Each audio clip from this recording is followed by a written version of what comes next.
Settle your thoughts by a slow river and listen to its old refrain. The Tiber moves as it has always moved, carrying reeds and moonlight, and in its murmuring the city finds its first cradle. We begin where legend keeps a lamp lit, among ashes, small hearths, and names given to hills. There is no hurry. Even empires are born as softly as smoke. In the hush after Troy's ruin, a single ship glides through stories like a leaf upon a current. Aeneas, the dutiful wanderer. He carries what cannot burn, household gods wrapped in cloth, a father on his shoulders, a child held close as a promise. Historians note that peoples all over the Mediterranean told of founders who came from far away, tying their beginning to older fire. In Rome's case, the thread runs to this Trojan exile. The tale lingers on his piety. He listens to omens, consults stars, and makes his way, storm-tossed and homesick, until the coast of Latium rises like a low line of ink against the dawn. He lands not as a conqueror, but as a guest who hopes to be kin. There is feasting, and there is tension. There are alliances that smell of olive oil and risk. In time, he marries into the local line, and a house without ashes becomes a house with a hearth. Aeneas does not live to see a city called Rome. He plants only the idea that strangers and natives can stitch a future together. Archaeological layers suggest that the communities along the lower Tiber were already a weave of influences, Latins, Sabines, and Etruscans, so the legend, for all its poetry, carries a grain of truth. Rome is a braid, not a single strand. From Aeneas, the story walks forward to Romulus, boundary maker, and to Remus, laughing challenger. Two infants left to the river's mercy find milk and warmth from a creature more emblem than animal.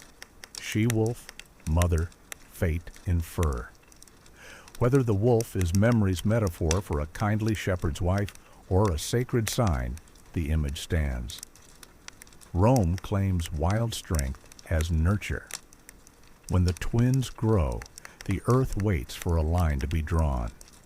Augury, watching birds for heaven's lean, settles the argument only halfway, for pride has its own arithmetic.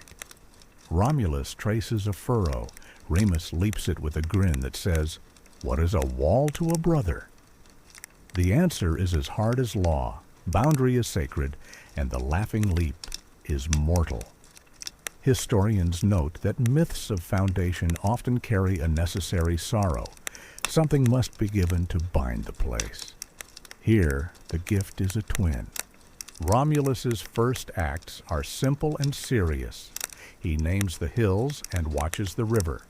He opens a sanctuary for runaways and strangers. Rome will be a harbor for the unwanted as well as the ambitious. He calls men together with a horn and a promise, and soon a pale outline of institutions rises. The Senate as a council of elders, the Curia as divisions of the people, small as a village and grand in intention. You might imagine a clearing with posts and a rope, men in rough wool gathering as dusk bruises the sky. The words are few, the gestures careful, the future stubborn. Numa Pompilius, the quiet lawgiver. Legend makes him the second king, a Sabine whose piety folds over the city like a cloak. He is not a builder of walls, but of calendars. He measures the year, appoints priests, and gives ritual to the restless, so that fear has forms and time has doors that open and close. Even in the early centuries, ritual specialists and sacred spaces structured civic life. Temples and altars stood where storms of the heart needed shelter. Under Numa's patient gaze, Rome learns to keep days for gods, days for markets, days for judgment. Silence becomes a civic tool. Between the shadows of piety and the angles of power stands Tullus Hostilius, the hot-blooded spur, and then Ancus Marcius, the fisherman with a city's net, figures who carry the story from prayer to war to trade. Whether all the names belong to real men or to the city's own sense of growth, the themes ring true. Rage and reconciliation, plunder and pact, walls and bridges. The river that lulls us tonight once bore rafts stacked with timber and salt. The plain by the ford became a forum, a place for barter that learned, step by step, to be a place for law. Now neighbors lift their heads. To the north, the Etruscans flourish, engineers of arches, painters of tombs, readers of the sky. Rome looks, learns, and soon wears some of their ornaments.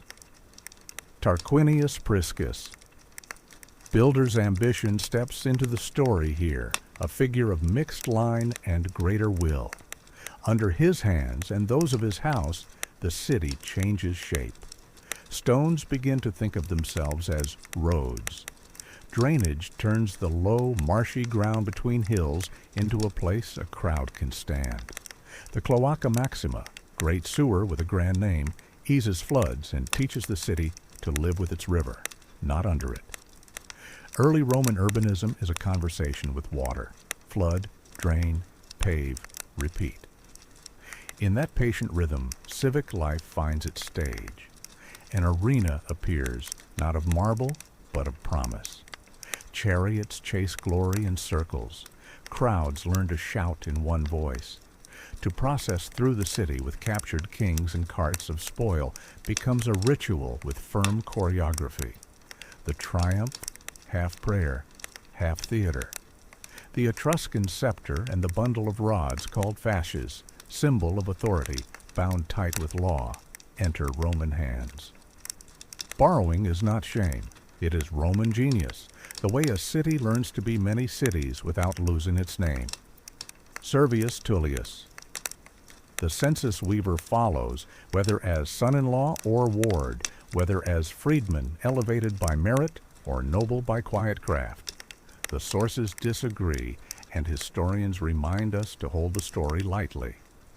What is clear is the system he leaves. He counts for belonging, not only for taxation, how much land, what kind of arms, which century for which citizen. The city is reorganized by function and field, so that war and vote become different faces of the same face. Imagine pebbles dropped into bowls, each clack a civic syllable. The walls stretch wider, the ditch deepens. Servius's name adheres to a ring that protects. The census survives in Rome for centuries, a ritual of being seen by the state and seeing oneself as part of something more than a household. But power attracts pride, like lamplight attracts moths. Tarquinius Superbus.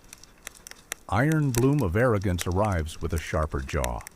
He builds, yes, great temple crowns the Capitoline, shining with a god's favor. But he rules without listening. There are no more patient votes. There are orders and the weight that follows orders.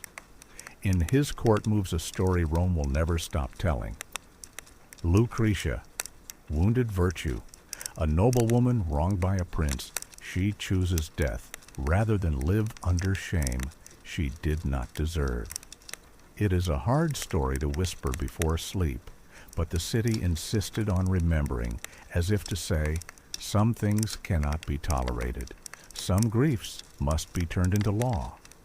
Over Lucretia's body, men swear an oath that breaks a crown. Brutus, oath of iron bows to no king. The door of monarchy shuts with a clang that echoes through centuries. The day after a vow must always be a day of logistics. A city still needs to eat, fight, trade, make babies, and bury the dead. The Republic learns to speak its own grammar. 2 consuls replace a single king, their term short, their power mutually checked. The Senate, once a council for a king to consult, inherits gravity. The assemblies, organized by tribe, by centuries, by neighborhood and wealth and weaponry, become rooms where the people's will can be asked, if not always obeyed. To protect that will, the city invents an office and a sacred aura around it, tribunes of the plebs, men whose persons are declared inviolable, so that their veto carries not only legal weight, but spiritual alarm. I forbid becomes a rope that can, at least for a moment, hold back a river. The Republic is not a democracy as our age would define it, but a delicate arrangement of influence and ritual. Families matter. Networks of obligation matter. A handshake today may be a law tomorrow. Money whispers in marble corridors, and glory shouts in the streets. Yet there is also something else, steady and slow, a conviction that the city is not the property of one man, not even of one class, but a common project. That conviction, tested often, never entirely dies. Law becomes the Republic's lamp. Early on, the elites consider it unseemly to write down what only they are trained to remember. But grievance has its own memory. Plebeians, tired of judgments made behind closed doors, secede, a dramatic word meaning that they step aside with their bodies and their labor until they are treated as part of this family. It works. Delegations go back and forth. And then, after debate and bargaining, the city agrees to give itself an honest mirror, the 12 tables. Bronze tablets set up where all can read them, a law that is not merely promises, but letters cut into metal, the same each morning. Many of the clauses strike modern ears as stern or strange. Regulations on debt, paternal power, funerals, and fines. But the gesture is luminous. Public display of law marks a civic threshold. Rome crosses it with both feet. Do not think, however, that families forget the taste of old superiority at the first sight of bronze. The quarrel between patrician and plebeian continues like a long storm that breaks and returns. Each lightning bolt, a new office opened, a new taboo relaxed. Plebeians win the right to marry patricians. Plebeians become consuls. Sacred rules are bent without the city falling into the sky. The Republic is a workshop where compromise is a tool. It is also a theater where ambition learns to bow, at least on stage. The city is not alone in its intentions. Neighbors contend. Treaties are made as frequently as they are broken. To the north sits Veii, proud and rich, a rival whose closeness irritates like a thorn under a sandal. Rome besieges it for years, learning patience and the mathematics of supplies. In the stories told by later Romans, a tunnel is dug, a surprise achieved. The city falls, and Rome tastes a kind of victory more enduring than a field skirmish. A god, Juno, has her statue invited and carried ceremonially from Veii to Rome, an adoption of divinity as well as of territory. Such translations of cult were common in the ancient world. To win a war was to become the heir of a local heaven. It is in this age that the Republic announces its most beloved parable. Cincinnatus, farmer of duty. When enemies press and offices stumble, messengers find an old man at his plow. He is called to be dictator, a word not yet soaked in dread, an emergency magistrate, for a narrow time and task. He leads, he wins, he returns to his field. Whether the tale is polished by patriotic hands or not, its value is clear. The city loves the idea that power is a cloak lent, not skin-grown. Later centuries will measure leaders against this story, like a child measuring height against a doorframe. Every city has a night it tells itself to keep humility alive. For Rome, that night arrives from the north with quick feet and hot fists. The Gallic sack around 390 BCE shatters the illusion that walls are enough. The enemy pushes into the city. Chaos climbs the hills. A small band holds the Capitoline. The tale of the sacred geese, God's birds honking warnings when human sentries sleep, becomes a charming thread knotted into a ragged tapestry. Ransom is collected. Survival is negotiated. The enemy leaves. In the morning, Rome sees soot on its stones and vows to wear thicker skin. Layers of rebuilding follow. Trauma leaves fingerprints on brick. Stand for a moment with a woman in a doorway, a child at her hip, a clay lamp in her hand. The city is not only councils and campaigns, it is households. Bread is baked, olive oil is poured into small amphorae like dark sunlight. Men in short tunics curse when they stub toes on fresh laid stones. A craftsman lines a jar with wax. A priest watches the flight of birds before a trial. Slaves move in the half-light, seen and unseen. The free poor drift to the forum for work or spectacle. Matrons manage storerooms that are little kingdoms. Even in early centuries, the forum grows into a place where news and rumor weave a rope as strong as any law. The soundscape is a mingled thing. Goats bleat, hammers clip, vendors sing, an augur murmurs, a water seller splashes.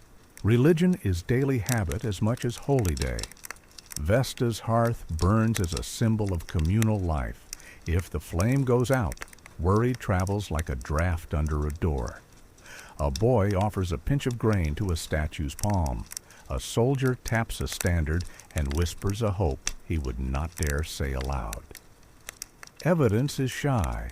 Most early Romans did not write the kind of diaries that sleep well in libraries. We rely on later writers, on inscriptions that survive by accident, on potsherds and post holes. From such fragments, a city's pulse is reassembled.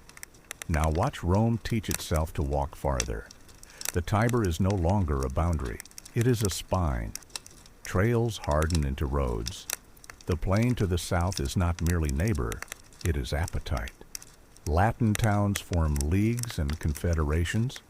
Promises are made on altars, and formations are tested in the field.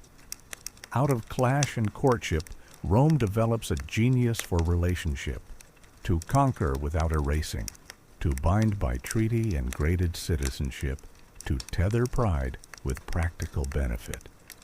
This is the genius that will make tomorrow's wars winnable. Not brute force alone, but the mathematics of loyalty. Return to the 12 tables for a breath. Imagine a young apprentice tracing each letter with a finger, learning that law is not a spell cast by a priest, but a thing the people can see. Debt rules are harsh, yet they are rules. Inheritance has patterns. Funerals have limits, so that grief is not staged as ruinous splendor.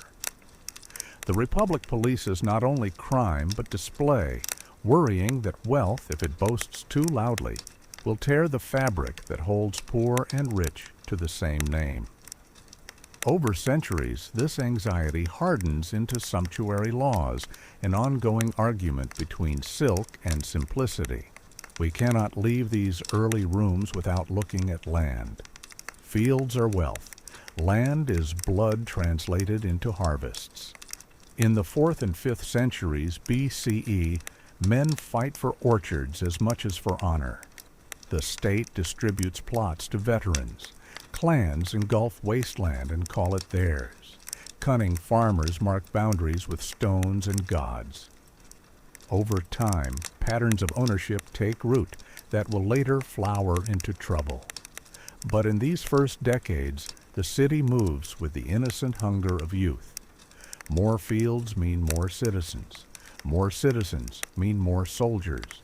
More soldiers mean safety and bargaining power. The equation is rude, but reliable. Consider also the household gods, the lares and penates, small statues presiding over corners and cupboards. Even in palaces, even in huts, they smile with the same uncarved simplicity. When a child trips, a mother glances at the shelf to see if a small face has fallen. When a father comes home with mud on his knees, he touches the shrine like a doorframe. Rome's strength is public, but Rome's warmth comes from these private gestures, repeated day after day until they become invisible. In the hardest winter of the hardest year, a hand still lifts, a pinch of salt still falls. The city survives because households choose to survive. Let us climb a hill. The Capitoline is not large, but it keeps the sky close. The temple of Jupiter Optimus Maximus, later rebuilt over and over, sits like an altar for the whole city. From here, generals will dedicate vows, and victors will parade, white-faced with ritual paint. Below, the Forum lies like a bowl. Beyond, the river flickers. To the east, the Palatine carries the memory of huts, post holes and hearths, the faint geometry of beginnings. To the south, the Aventine keeps the scent of grain merchants and stories of plebeian gatherings. Each hill has a character, the city like a family of siblings who argue but share bread. The Republic does not become itself in a single vote or victory. It learns by repetition. One year's famine leads to a grain law. One season's scandal leads to a court for extortion. One war's disaster leads to a better way to call men to arms. Institutions are not marble. They are habits that a crowd agrees to keep. The censor appears, a magistrate who counts not only people, but also their reputation, placing a moral hand on a civic scale. The praetor rises as a judge with a portable toolkit of edicts. The quaestor keeps the keys to the treasury. The aedile worries about markets and streets. The ladder of offices, called the cursus honorum, offers ambition a route, and thus offers the city a measure of predictability. Not every climb is honest, but the rungs are there. When enemies return, and they will, the Republic's response is not a single sword, but a choreography. Farmers become soldiers, and then farmers again. Armor is stored in boxes that smell of cedar and iron. At a signal, men gather in centuries, groups named not for time but for number, marching out by tribes and classes, the poor without heavy arms, the middling with a helmet and shield, the wealthy on a horse if they can afford it. The order tells a story about who is allowed to decide what, because in Rome, fighting and voting are cousins. The exact arrangements evolve. Still, the principle remains. Citizenship is a package of rights and burdens, and the price of the package changes with your purse. Night falls on the Tiber again. The river says that cities are made of returns. We return to law, to ritual, to fields, to the forum, and to the hills. Now we return to the memory of the sack because scars teach posture. After the Gauls, Rome builds walls with thicker muscles. Gate towers rise like eyebrows over the roads. The city watches horizons more carefully and learns to store grain for longer. Out of fear, practical kindness often grows. The community that remembers near starvation becomes serious about the grain supply that will one day be accord-binding provinces to the capital, like children to a mother's belt. Among ordinary people, the calendar leaves its imprint. Market days return every 8 days. Courts gather on specified mornings. Festivals start with incense and end with laughter. Saturnalia, in later centuries, will invert hierarchies in a ritual of licensed joy, but even now, small feasts loosen knots tightened by work. On the edges of town, tombs line the roads. Rome forbids burial within city walls, so that every journey is a walk between worlds. A passerby reads a name and a plea. May the earth be light upon you. In that soft wish, the Republic rehearses the gentleness that coexists with its sternness. We pause before 3 objects: a shoe, a ring, and a tablet. The shoe is worn and dust-salted, belonging to a soldier who has marched farther than his grandfather could imagine. The ring bears a family seal. With it, a letter is closed and a contract opened. The tablet, waxed and smoothed, receives a list. Grain owed, bricks delivered, a promise for next week. These small things are the Republic's nervous system. In later centuries, marble will make the city famous. For now, clay and leather and bronze do the daily work of empire in training. In these early generations, stories serve as schoolmasters. Boys memorize the names of the first consuls. Girls hear of women whose steadiness kept families whole in famine. A tale is told of Horatius Cocculus, the one-eyed sentinel who held a bridge long enough for it to be cut behind him. Of Mucius Scaevola, the left-handed, who thrust his right hand into flame to show resolve so absolute that even an enemy admired it. Of Cloelia, the bright swimmer, a maiden who escaped captivity and was celebrated for courage that tasted like liberty. Historians debate the details, but the city keeps them as parables. Duty, bravery, resourcefulness. These are the stitches of the civic cloth. Commerce, too, is a teacher. Salt moves along the old road that will be called the Via Salaria. Timber slides down river. Cattle stamp their patience into dust. Contracts are spoken before they are written. Trust is collateral. Reputation the coin that is hardest to mint and easiest to spend. Rome's early greatness lies not only in the stubbornness of its men under arms, but in the stubbornness of its markets to return after alarms. Storms pass, shops reopen, bakers knead, potters spin, children forget, and then remember. The city resumes its rhythm. As the 4th century progresses, the Latin League becomes a mirror in which Rome sees itself made larger. Agreements define who must supply troops and how spoils are divided. When the mirror cracks, as mirrors do in the world of men, Rome learns to fight not for annihilation, but for arrangement. Enemies defeated can become allies with new terms.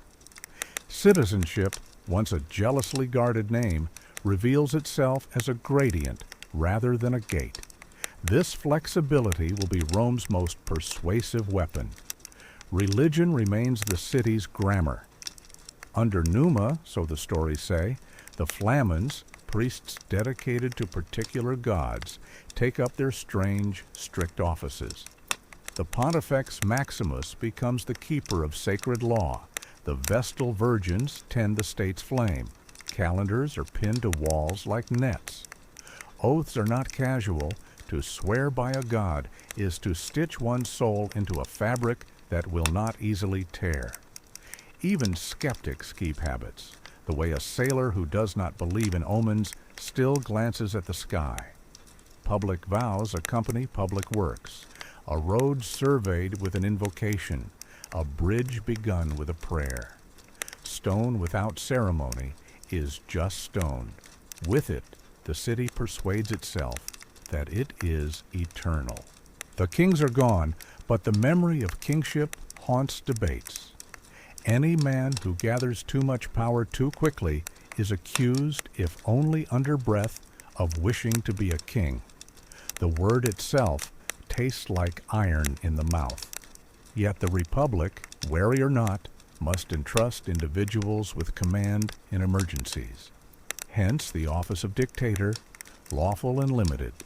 Hence the habit of recalling a general to stand for trial if victory starts to smell like personal monarchy. This careful suspicion will protect Rome and also, at times, paralyze it. Balance is a wonderful teacher, but it can turn into fear of decisive action. In domestic life, paterfamilias is a title with gravity. The father's power over the household is fabulous to modern ears, and yet affection threads the stern fabric. Contracts of marriage outline dowries and duties.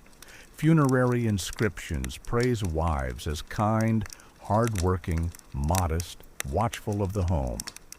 We hear almost all voices through men's ink, but between the lines appear women who manage wealth with shrewdness, free and freedmen who climb by craft and patience, and slaves whose skills keep the workshops humming, and whose hopes sometimes end in manumission and a place in the city's complex pyramid. After the sack, one name grows tall: Camillus, the second founder. He is credited with the fall of Veii and with the rescue of Rome's pride after the Gauls. The sources are tangled, as they often are when hero-making is underway, but the point is clear. The city needs a figure to personify resilience. In Camillus, it finds a mirror for its favorite self, tenacious, lucky, and able to coax gods to its side. The past, for Romans, is a treasury of examples. When a magistrate speaks in the forum, he reaches for a story as readily as for a statute. A youth seeking office recites his ancestors' honors as if they were stepping stones across a stream. Even the poor, who have no busts in their atriums, keep the same grammar in humbler forms. A grandfather who fought at the river, an aunt who kept a household alive through a lean winter, a neighbor who lent at fair interest when he could have squeezed harder. Civic virtue is the religion of shared memory. Beyond the city, landscapes press their lessons into muscle. The Alban hills teach endurance, the coastal marshes teach caution, the Apennines teach humility. Soldiers learn to march in sandals soaked with river water, to throw javelins by feel as well as by line, to sleep under cloaks in frost that tightens the skin of the world. Generals learn to read appetite in an enemy's movement, to pretend retreat and then snap like a drawn bow, to negotiate and to threaten in the same hour. The Republic's art is not only the art of the sword, but the art of the timetable. In all this, the Tiber continues its patient sermon. It carries barges and rumors, driftwood and decrees. Children learn to swim in the summer shallows. Old men watch its color and predict the weather. Priests cast cakes upon it for festivals. Millers complain when it swells. Ferrymen complain when it shrinks. The river is Rome's first road and last refuge, a faithful witness that refuses to be impressed by triumph or frightened by defeat. So the small city learns to be many things at once. A village of huts and a place of laws, a house that remembers a wolf and a court that forgets no oath, a market where olives shine and a battlefield where shields darken. When we wake it tomorrow and follow its roads toward the highlands, we will find allies, rivals, and a series of bargains that slowly knit Italy into a garment with threads of many colors. Beyond those hills lies a sea, and on the far shore, a rival who will teach Rome to build ships in a hurry and courage that can float. For now, the lamps go out on the slopes. A last cart rattles over stones and vanishes. On the Palatine, where post holes once kept rainwater like cupped hands, a dog curls beside an ash-warm hearth. The city breathes with the world's slow rhythm, and in that breath, there is a promise. The little republic will step out beyond its gates, and when it returns, it will not be the same. Morning settles over the road that leaves Rome like a careful promise. Dew beads on the grass above newly cut ditches, wheel ruts remember yesterday's errands, and the stones themselves seem to warm slowly to the idea of distance. The little republic, steadier after vows and bruises, turns its face toward a peninsula shaped like a boot stepping into seas that smell of pine and salt. Italy is not a monologue but a chorus. Etruscan cities with painted tombs, Latin towns where names will one day be carved into marble, Samnite highlands where courage grows as stubbornly as mountain olives, and Greek polis along the southern bays where white columns watch harbors crowded with fishermen and philosophers alike. Appius Claudius Caecus, the road maker with unblinking will. His name fastens itself to a line of dressed stone that seems to begin at Rome and end everywhere, the Via Appia. A road is not an ornament. It is a sentence carved into land. Subject, Rome. Verb, reaches. Object, Capua and beyond. The road levels swamps, cuts through ridges, and teaches power to move cleanly. Appius also draws the Aqua Appia across country, the first of Rome's veins. When water and wagons can be trusted, markets take courage, and households learn to dream beyond dusk. The Republic, often talkative to a fault, proves it can write a straight line when it chooses. Italy listens and bristles. The Latin League is a mirror in which Rome sees itself as both kin and threat. Treaties set expectations. Who contributes troops? How spoils are divided? What privileges follow a traveler whose accent is almost Roman? There are years when the mirror fogs with friendship, and years when it cracks under jealousy. Rome's answer, patient more often than it seems, is a web of obligations flexible enough to tighten or slacken without snapping. Not every knot is kind, but most hold, and each knot is tied with a promise that sounds like a prayer spoken in practical language. To the southeast, the Samnites carry hills around them the way a turtle carries a shell. Their country is stone folded into stone, ravines, ledges, meadows that arrive suddenly like mercy. Romans learned quickly that bravery on a plain does not easily translate to cunning in a pass. Agreements are signed, tempers rise, lines break. The Second Samnite War hands Rome a humiliation so sharp it sparkles, the Caudine Forks. There, between narrow entrances, a Roman army finds itself trapped without the wind of luck. The enemy does not slaughter. He offers release at the price of ritual disgrace. Romans pass under a yoke of spears, bent and unarmed, witnesses to their own imperfection. The city carries the memory like a pebble in a shoe, annoying, instructive, impossible to ignore.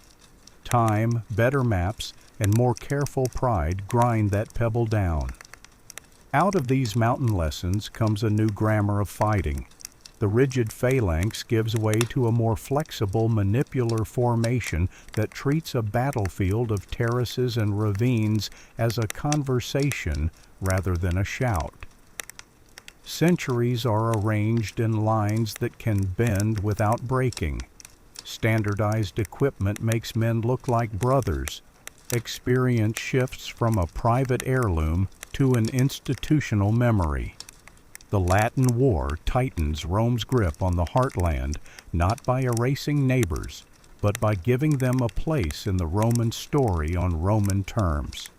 Latin rights, municipal charters, and colonies like fingerprints pressed into fresh clay take hold across the map.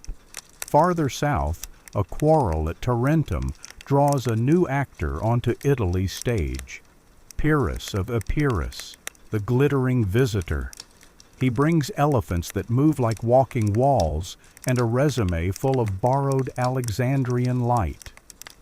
At Heraclea and Asculum, his Macedonian tactics, his cavalry, and his strange gray beasts tear Roman lines and shake Roman confidence.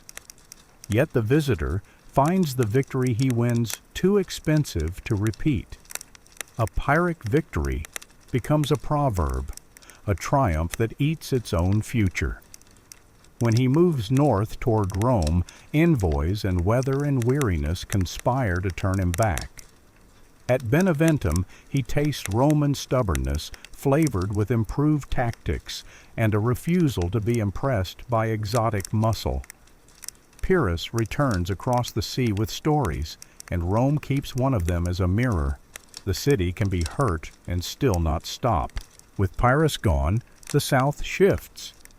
Greek polis choose terms. Rome's network of allies thickens. Ports begin to taste Roman law and Roman tax.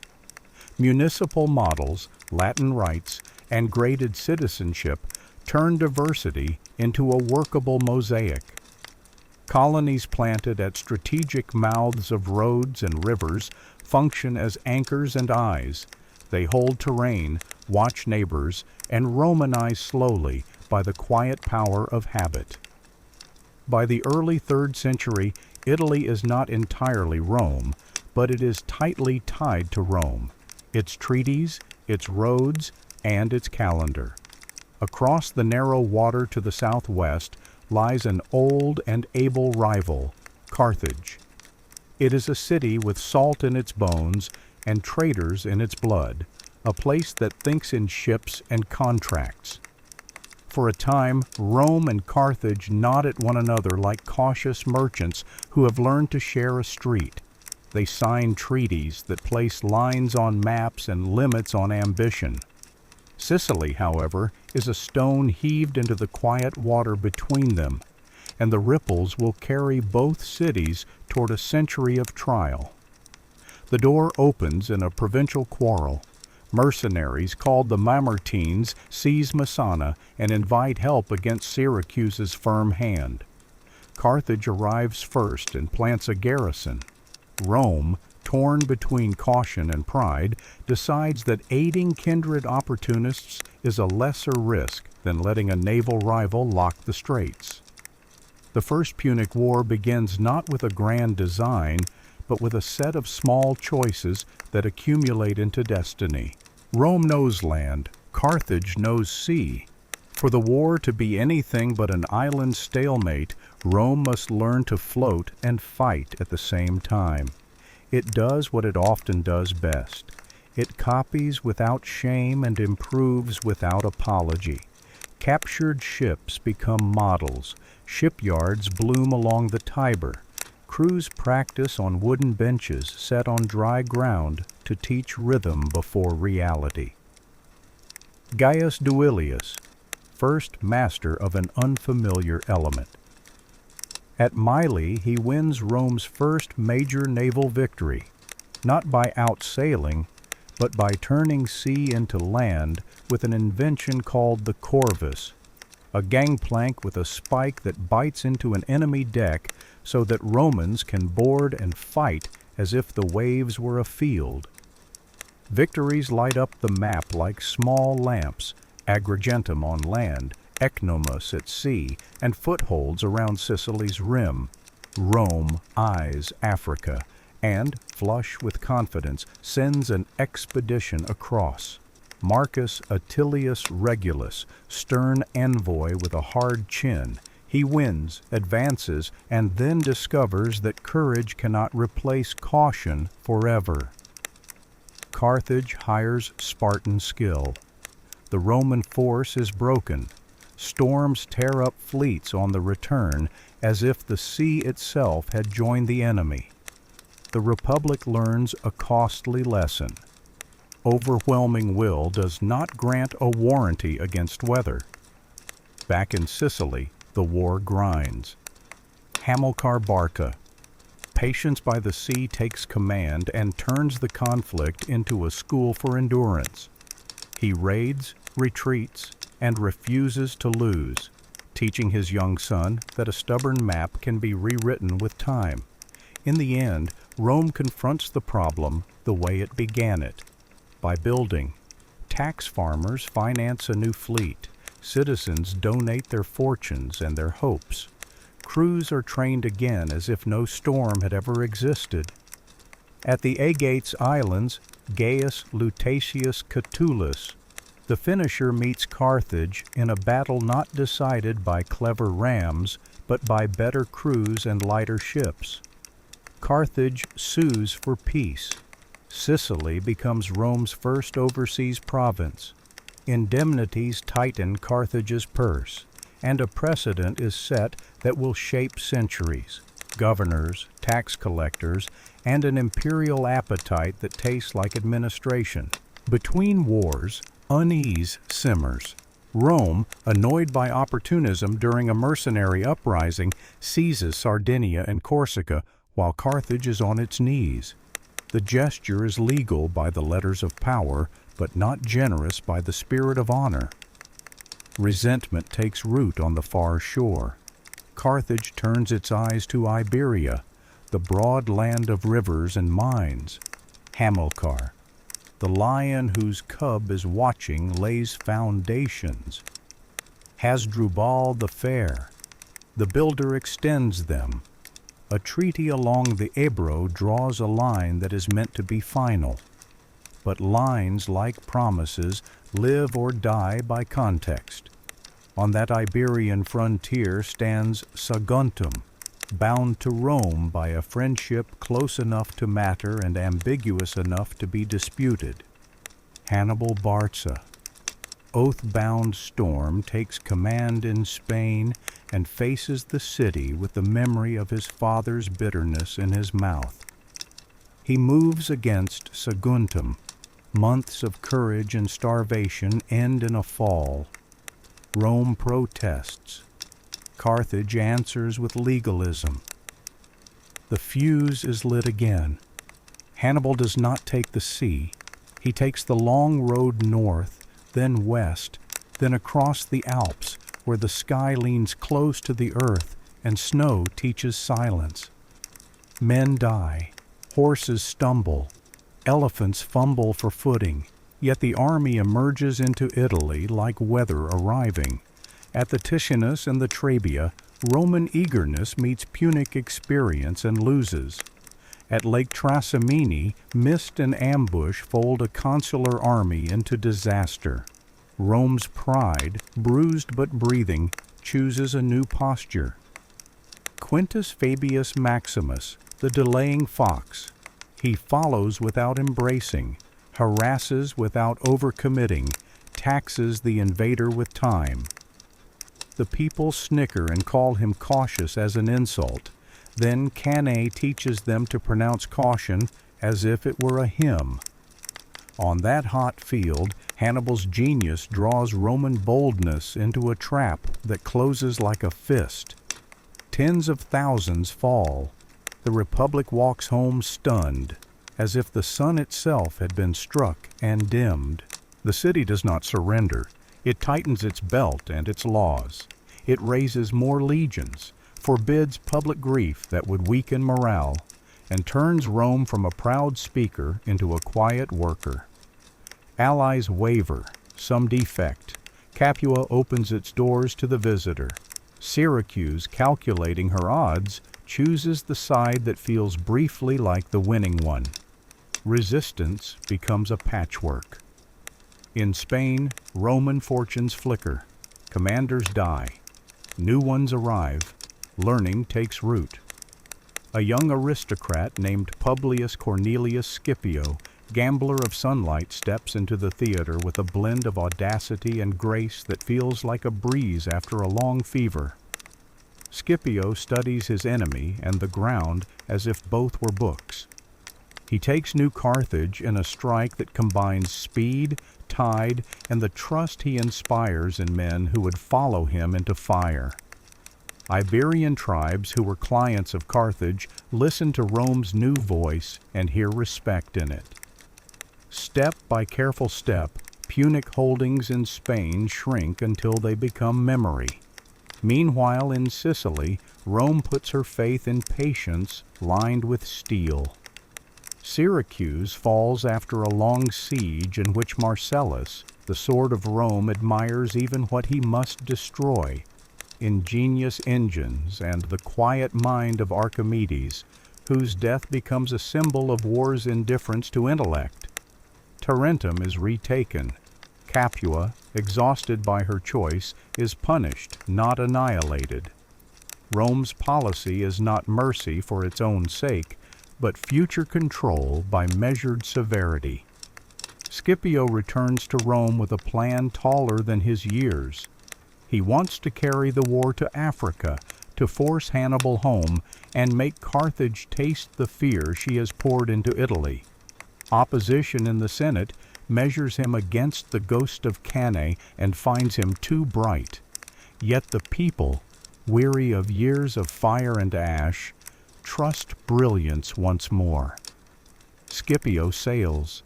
In Africa, he befriends a prince whose loyalty will reshape the war. Massinissa, the desert rider. With Numidian cavalry running like the wind at Rome's side, Scipio meets Carthaginian forces under Syphax and then under Hannibal himself, recalled from Italy as if a storm had been pulled backward across a sky.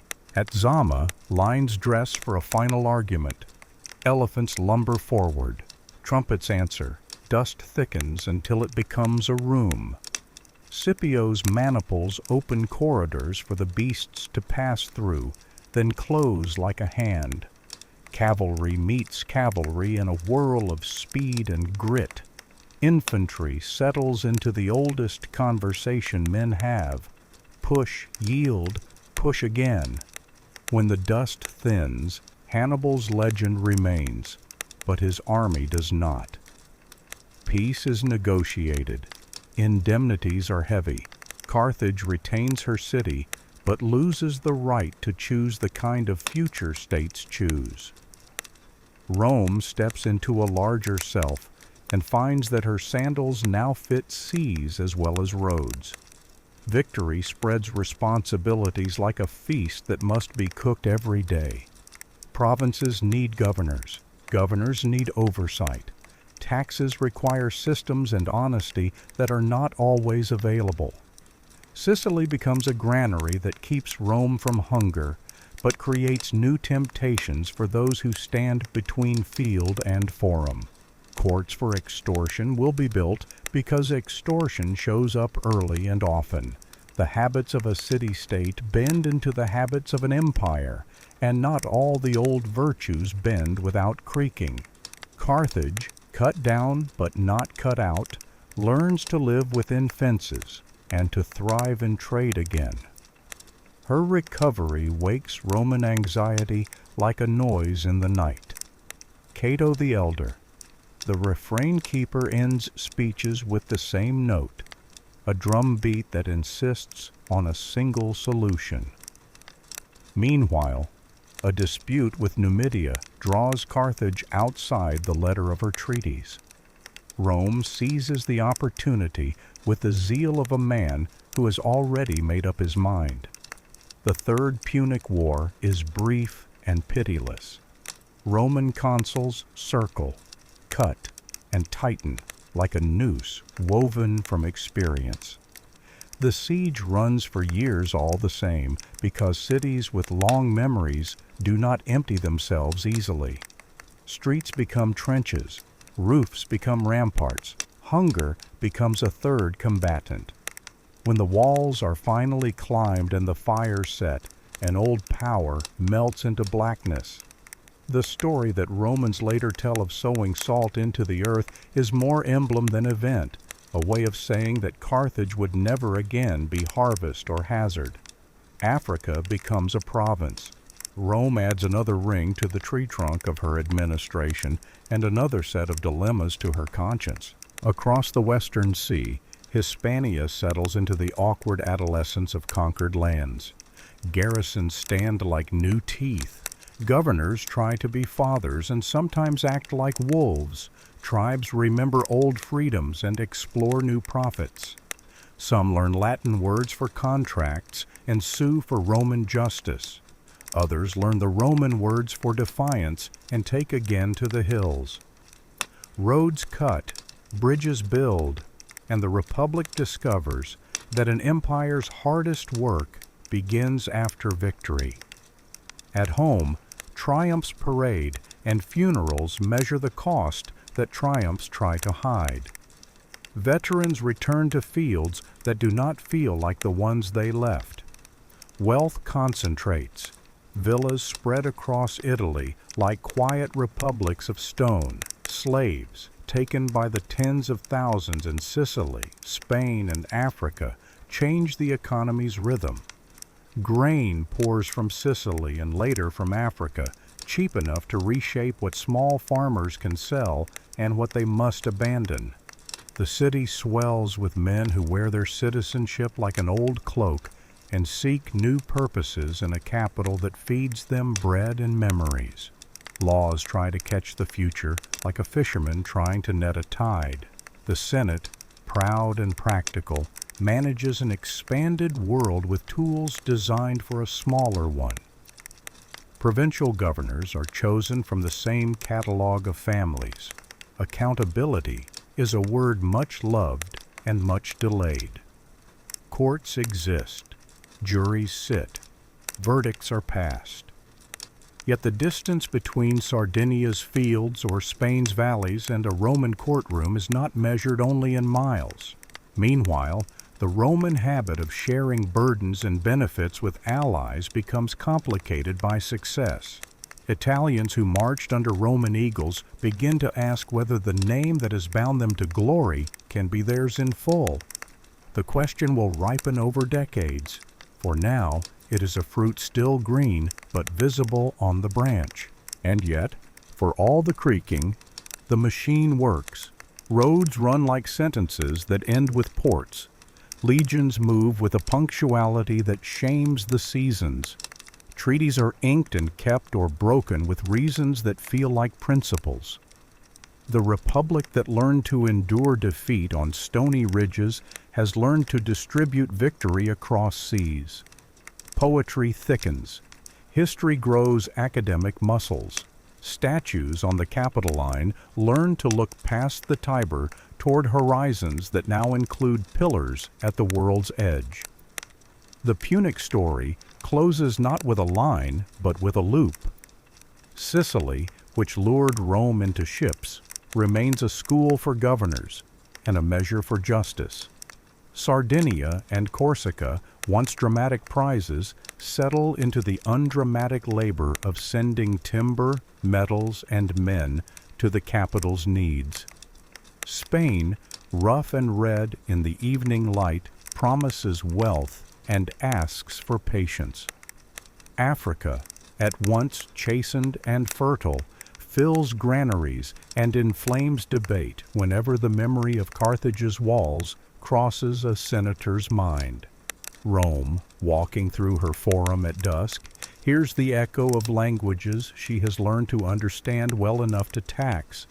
Out at sea, merchantmen ply courses that generals first traced with fleets. Contracts travel with sailors. Cults travel with soldiers. Recipes travel with both. The Republic becomes a superstitious pantry of borrowed gods and blended stews. A farmer on the Tiber eats bread baked with grain that grew under a Sicilian sun. A soldier on the Ebro prays to a Roman Jupiter in a temple with Iberian hands in its mortar. A tax farmer in Lilybaeum counts coins stamped with the same head as those in the Subura, then writes letters home using a grammar that still tastes of Latium even as it smells of Canaanite trade. Rome tells itself a story to sleep on.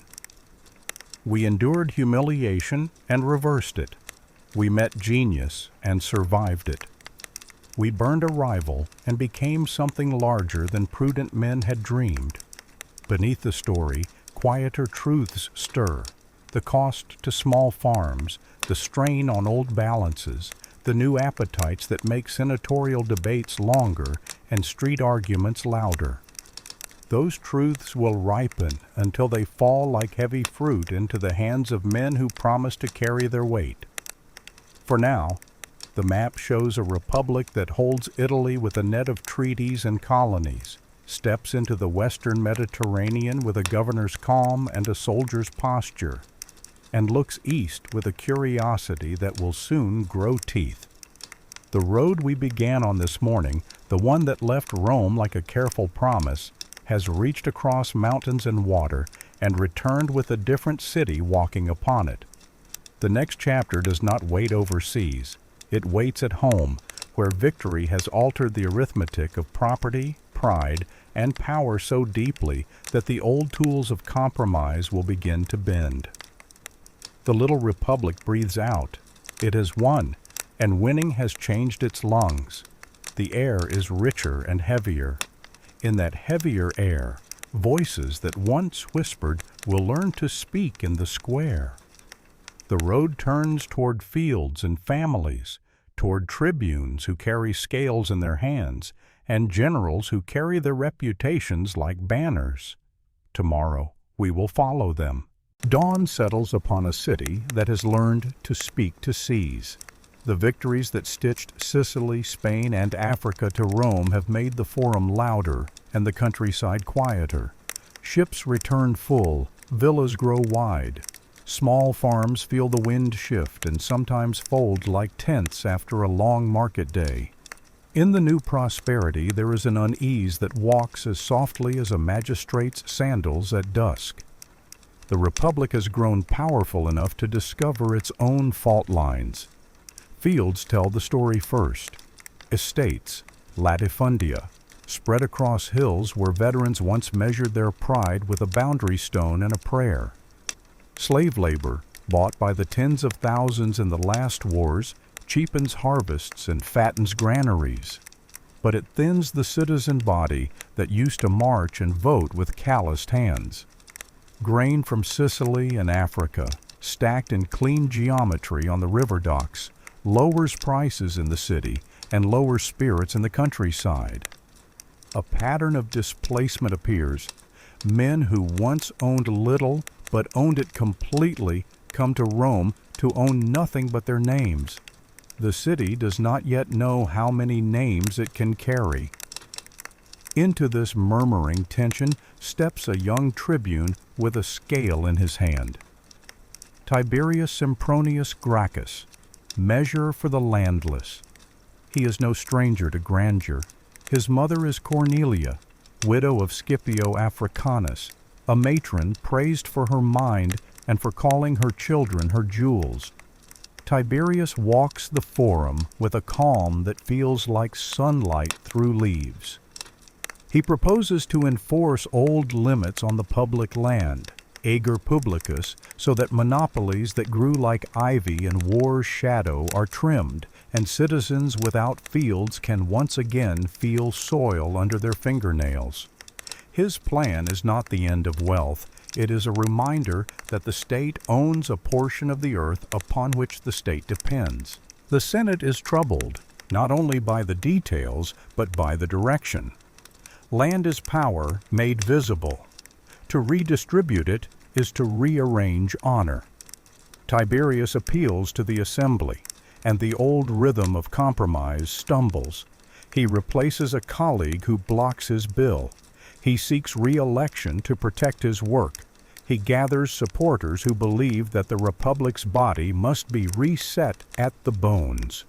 In a burst of street violence that historians number among the first storms of a darker weather, Tiberius Gracchus is clubbed to death with the leg of a bench.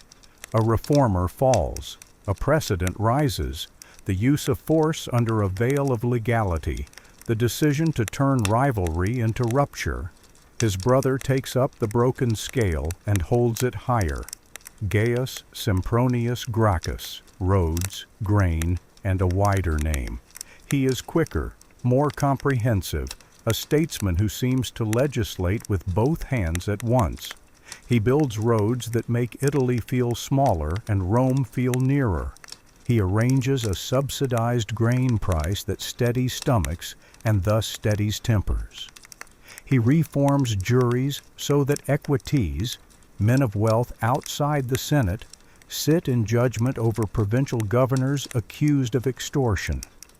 He envisions giving Latins and Italian allies a fuller share in the name Roman, and it is here that the air grows thin. Citizenship is not only rights, it is the story a people tell about who we are. Gaius's opponents tell a counter-story with torches. The end is sudden and theatrical, a riot, a hill, a friend's hand ending a life to prevent a capture that would end it more cruelly. Gaius is gone, but the politics he sharpened remain. Populares who seek people's assemblies and the city's crowd as levers. Optimates who defend senatorial leadership and older pathways of honor. Historians caution that these are not parties in the modern sense, but tendencies that men choose and unchoose with circumstances. Yet the words will stick like labels on the jars of later arguments. Italy has been watching this quarrel with a more personal hunger. Allies have marched, bled, and paid. Some have been rewarded with land and protection, many with promises. The question grows until it is a tree that splits the roof. Who is Roman? What does the name include? When the reformer Marcus Livius Drusus, the last door knocker, tries to open the house to a broader membership and is cut down, the door is kicked from the outside. The social war, a civil war among companions, breaks out. Towns that once sent cohorts send spears aimed at Rome. Coins are minted that show a Confederate Italia stepping on the wolf that nursed the city, an image sharpened to offend and to announce. The war is not brief. It is fought in familiar ravines and on fields that tasted blood before. Rome, stunned, answers with both iron and olive branches. Laws, the Lex Julia and its kin, offer citizenship to those who lay down arms or never raised them. At first granted to communities as a whole and then extended more generally, the franchise spreads like a winter fire that at last convinces a house to warm. The fighting ebbs as the meaning of Rome expands. By the end, the map shows a different republic, Italy sewn together not only by roads and treaties, but by a common legal name. Historians point here to a paradox. The war, born in grievance, remakes the state into something stronger than it was, larger, more inclusive, more complicated. Yet even as the circle widens, ambitions collide. Gaius Marius, the eagle's new wings, a man of Arpinum, with no ancient busts in his atrium, he earns glory in the Jugurthine War and against northern raiders, and remakes the army as he goes. The cohort becomes the backbone. Standardized gear turns recruits into interchangeable parts of a disciplined machine. Long lines of mules, soldiers with their kits piled high, earn the affectionate, aching nickname Marius's Mules. Service becomes a career path for the poor. Loyalty learns to look as much to a general who promises land on discharge as to a distant senate that files honors into ledgers. The reform is practical in the short term and profound in the long. Across the water, a king watches and waits. Mithridates VI of Pontus, the poison king with a patient crown. He grows in legend as well as in territory, testing the edges of Roman power in Asia Minor and the Black Sea's soft curve. When Roman tax farmers and governors squeeze too hard, he becomes a magnet for resentment. The crisis arrives with a shudder. In what later Romans called the Asiatic Vespers, local allies of Mithridates massacre tens of thousands of Italians and Romans in a coordinated purge. The world tilts. Rome must answer, and quickly. Here enters a rivalry that will stain every forum stone it touches. Lucius Cornelius Sulla, cold law with a sword, and Gaius Marius, the 7 times consul, both contend for command against Mithridates. The Senate grants Sulla the Eastern War. A tribune and the people attempt to hand it to Marius. The precedent of the city's old suspicion of kingship meets a new fact, an army that loves its general more than the forms of the state. Sulla marches on Rome, a thing once unthinkable, now only shocking. Streets spasm. Laws are trampled by boots that will later claim they marched for law. Sulla sails east. Marius, exiled and aged, returns with a face like a storm, and dies soon after he drinks again from the cup of power. The city passes between hands like a coin. Proscriptions and purges sketch nightmares on daylight walls. In Greece, Sulla fights Mithridates' lieutenants with the blunt economy of a general who knows he cannot be defeated slowly. Athens, rebellious and hungry, feels his siege and his anger. Battle at Chaeronea and Orchomenus swing the eastern pendulum back toward Rome. Peace with Mithridates is made not to end a story but to pause it. When Sulla returns, he carries both victory and a blueprint. He becomes dictator in a new key, expected to repair the republic, not merely to repel an invader. His reforms are a frost meant to preserve the old order by immobilizing it. Tribunes are cramped into narrow rooms. The Senate is enlarged with equestrian ranks, but its authority entrenched. Courts are arranged so that juries answer to senatorial gravity. Provincial commands are hemmed with rules that look more like walls than like guidelines. He posts proscription lists, names to be hunted, fortunes to be confiscated, a terror in tidy script.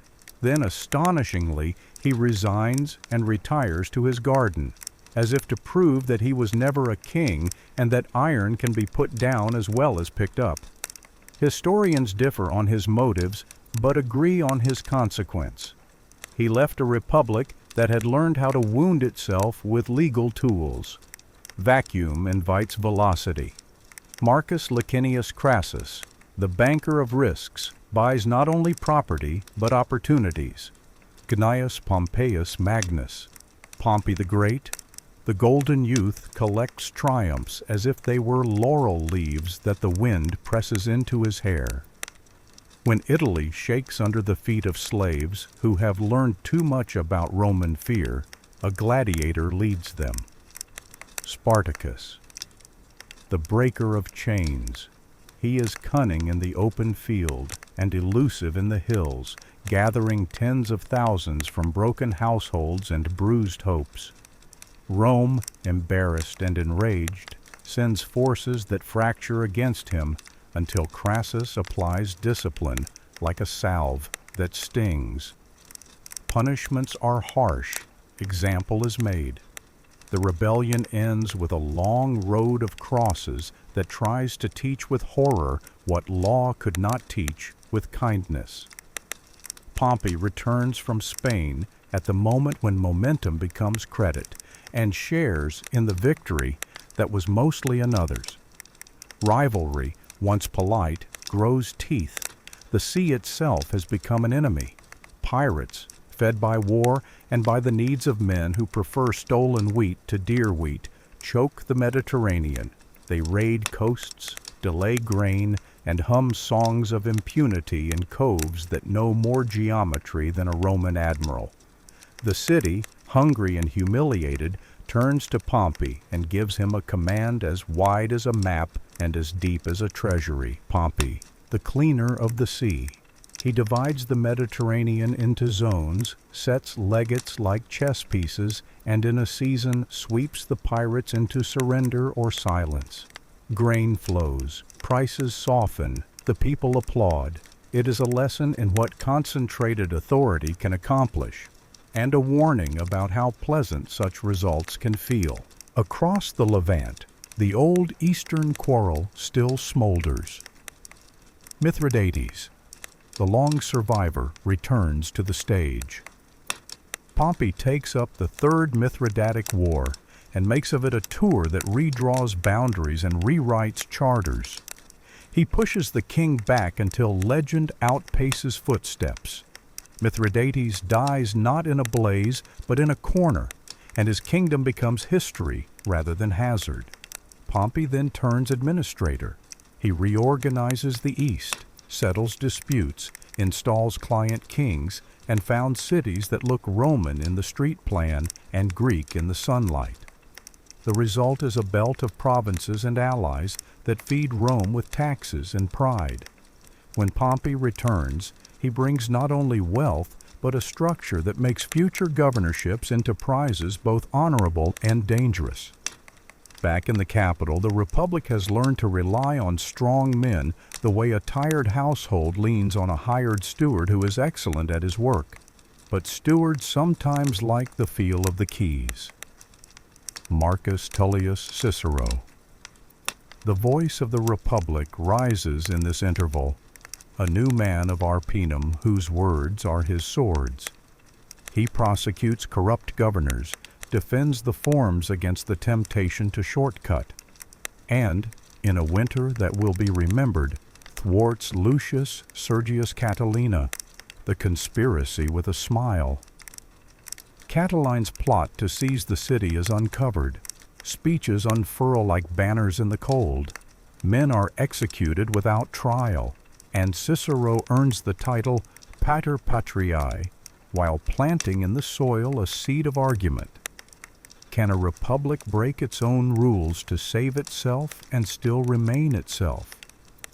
Meanwhile, rent in the old fabric widens between Pompey, who wants settlements for his veterans and ratification of his Eastern arrangements, and a Senate that distrusts both the man and the scale of his achievements. Crassus. The hunger unappeased by plenty wants equal glory and finds Rome too small for it. The third figure, waiting in the wings with a pen as ready as his sword, will thread these ambitions together. Gaius Julius Caesar. Restless quill and sword. He is patrician in lineage, popular in style, indebted in his pockets, and rich in friends who expect repayment in future power. He serves as consul with audacity that feels like joy, passing measures that please Pompey's veterans and cement alliances that respectable men call indecent and effective men call necessary. Then he departs for a command that looks modest on a map and becomes, in his hands, an epic. Gaul. For years, Caesar's dispatches shape how Rome imagines a world beyond its hedges. He fights Ariovistus, the king beyond the Rhine, and pushes him back into the mist. He bridges the Rhine to show that boundaries can be demonstrations. He crosses the channel to walk a chalk shore and gaze at a land that will be a rumor for another 9 decades. Back in Gaul, he meets his mirror in a chieftain who is not a mirror at all but a flame, Vercingetorix, the gatherer of tribes. He unites quarrelsome Gauls with the argument that Rome can be made to pause if courage and strategy are married long enough. Caesar answers with speed, engineering, and a refusal to despair. At Alesia, earthworks coil around a hilltop like a double snake, one ring to keep the besieged in, another to keep rescuers out. The battle turns on miles of ditch and minutes of breath. When it ends, the Gallic leader surrenders in a scene that Romans will carve as a relief, and Caesar will write as a paragraph that sounds like marble. Triumphs await. Wealth flows. The general who once needed loans now lends favors like a king. Back in Rome, the triangle that held the city together starts to tilt. Julia, the gentle bridge, Caesar's daughter and Pompey's wife, dies in childbirth, and with her death a human thread snaps between 2 towering men. Crassus, hungry for Eastern glory, marches into Parthia and finds, at Carrhae, the limit of Roman confidence. Serena. The Parthian bow with a smile turns cavalry and arrows into a machine that eats legions. Crassus dies. Eagles are lost. The triangle becomes a line pulled tight between 2 hands that no longer want to hold the same rope. Pompey stays in Italy, near the Senate's respect and the city's resources. Caesar, his command ending, is instructed to return and surrender his legions before he can stand for another consulship. Laws and letters travel back and forth with the heat of noon. Men count cohorts, men count votes, men count on the other man to choose the stage where they will win. The problem is framed, the choice offered. Obey forms or obey fortune. At a small river that maps treat as a thread, Caesar stops. The Rubicon, a boundary that becomes a verb. He looks south toward a city that has learned to fear its own champions, and north toward men who have carried his standard and his debts on their backs. The dice are not literal, the crossing is. With the quiet splash of horses' hooves, a civil war begins. Italy opens like a fan. Pompey and many senators leave rather than fight for streets. They choose space and time. Greece, the East, a fleet, and the expectation that Rome's allies will weigh down Caesar's ardor. Caesar moves quickly, takes cities like a hand gathering bread from a table, and then crosses to face the man who has never yet had to learn how to lose. At Pharsalus, the fields are dusty and the air is thin. Speeches are short. Anxiety is long. The battle is not evenly matched in numbers, but it is matched in meaning. Caesar wins. Pompey flees to Egypt and is murdered at the shore by those who think to curry favor with the victor. Caesar, arriving, turns away from the head of his old friend and weeps for a world in which greatness invites treachery. Egypt introduces its own axis. Cleopatra VII, the last queen of strategy. She meets Caesar not as supplicant but as partner, brings him into a palace whose walls have seen more dynasties than Italy has winters, and offers a politics as elegant and dangerous as a mirror. The Alexandrian War burns libraries and rumors. The Nile curves indifferent and eternal. A child is born, says Arion, the name that half the world will argue about. Caesar returns to Rome with victories for his triumphs and solutions for his calendar. He is generous in the Roman way, bountiful to friends, brisk with enemies who cannot be converted, systematic with problems that yield to systems. He reforms the calendar, trimming months into better order so that harvest follows the sun rather than the scribes. He expands the Senate, a decision critics call packing and admirers call prudence in a larger realm. He resettles veterans and relieves debt within limits that make lenders frown and borrowers breathe. He wears power openly. Then he wears it more openly. Dictator perpetuo, dictator in perpetuity. Statues of kings from the old Tarquin days seem to lean in their niches and listen. Whispers climb. Marcus Junius Brutus, the reluctant steel, and Gaius Cassius. Longinus, the narrow eye gather others around a table where wine is not poured. They argue that liberty is not a matter of outcomes but of forms, that even benevolent mastery is mastery, that the Republic, a jealous God, will accept no substitutes. Friends of Caesar, indifferent men, enemies with education, together they form the only coalition that can do what legions will not. The day is chosen, the place appointed, the Ides of March. The dictator enters the theater of Pompey under the gaze of a name he has surpassed. Petitions gather, bodies close, steel appears like a sudden frost. The scene is quick and crowded, the wound not a single door, but many windows. Caesar pulls his toga over his head to fall with a portion of dignity. Blood pools. The conspirators step backward into a room that is larger than the one they imagined, a room with a city in it, and crowds, and debts of gratitude they do not own. The Republic listens and does not know what to answer. Crowds rage and mourn, veterans measure loyalties and pensions, Senators search their faces for the expression that will keep them alive. Friends of liberty argue about whether liberty has a face. Marcus Antonius, the orator who carries a sword, delivers praise that doubles as accusation and shows that words can move stones when stones are men. A will is read.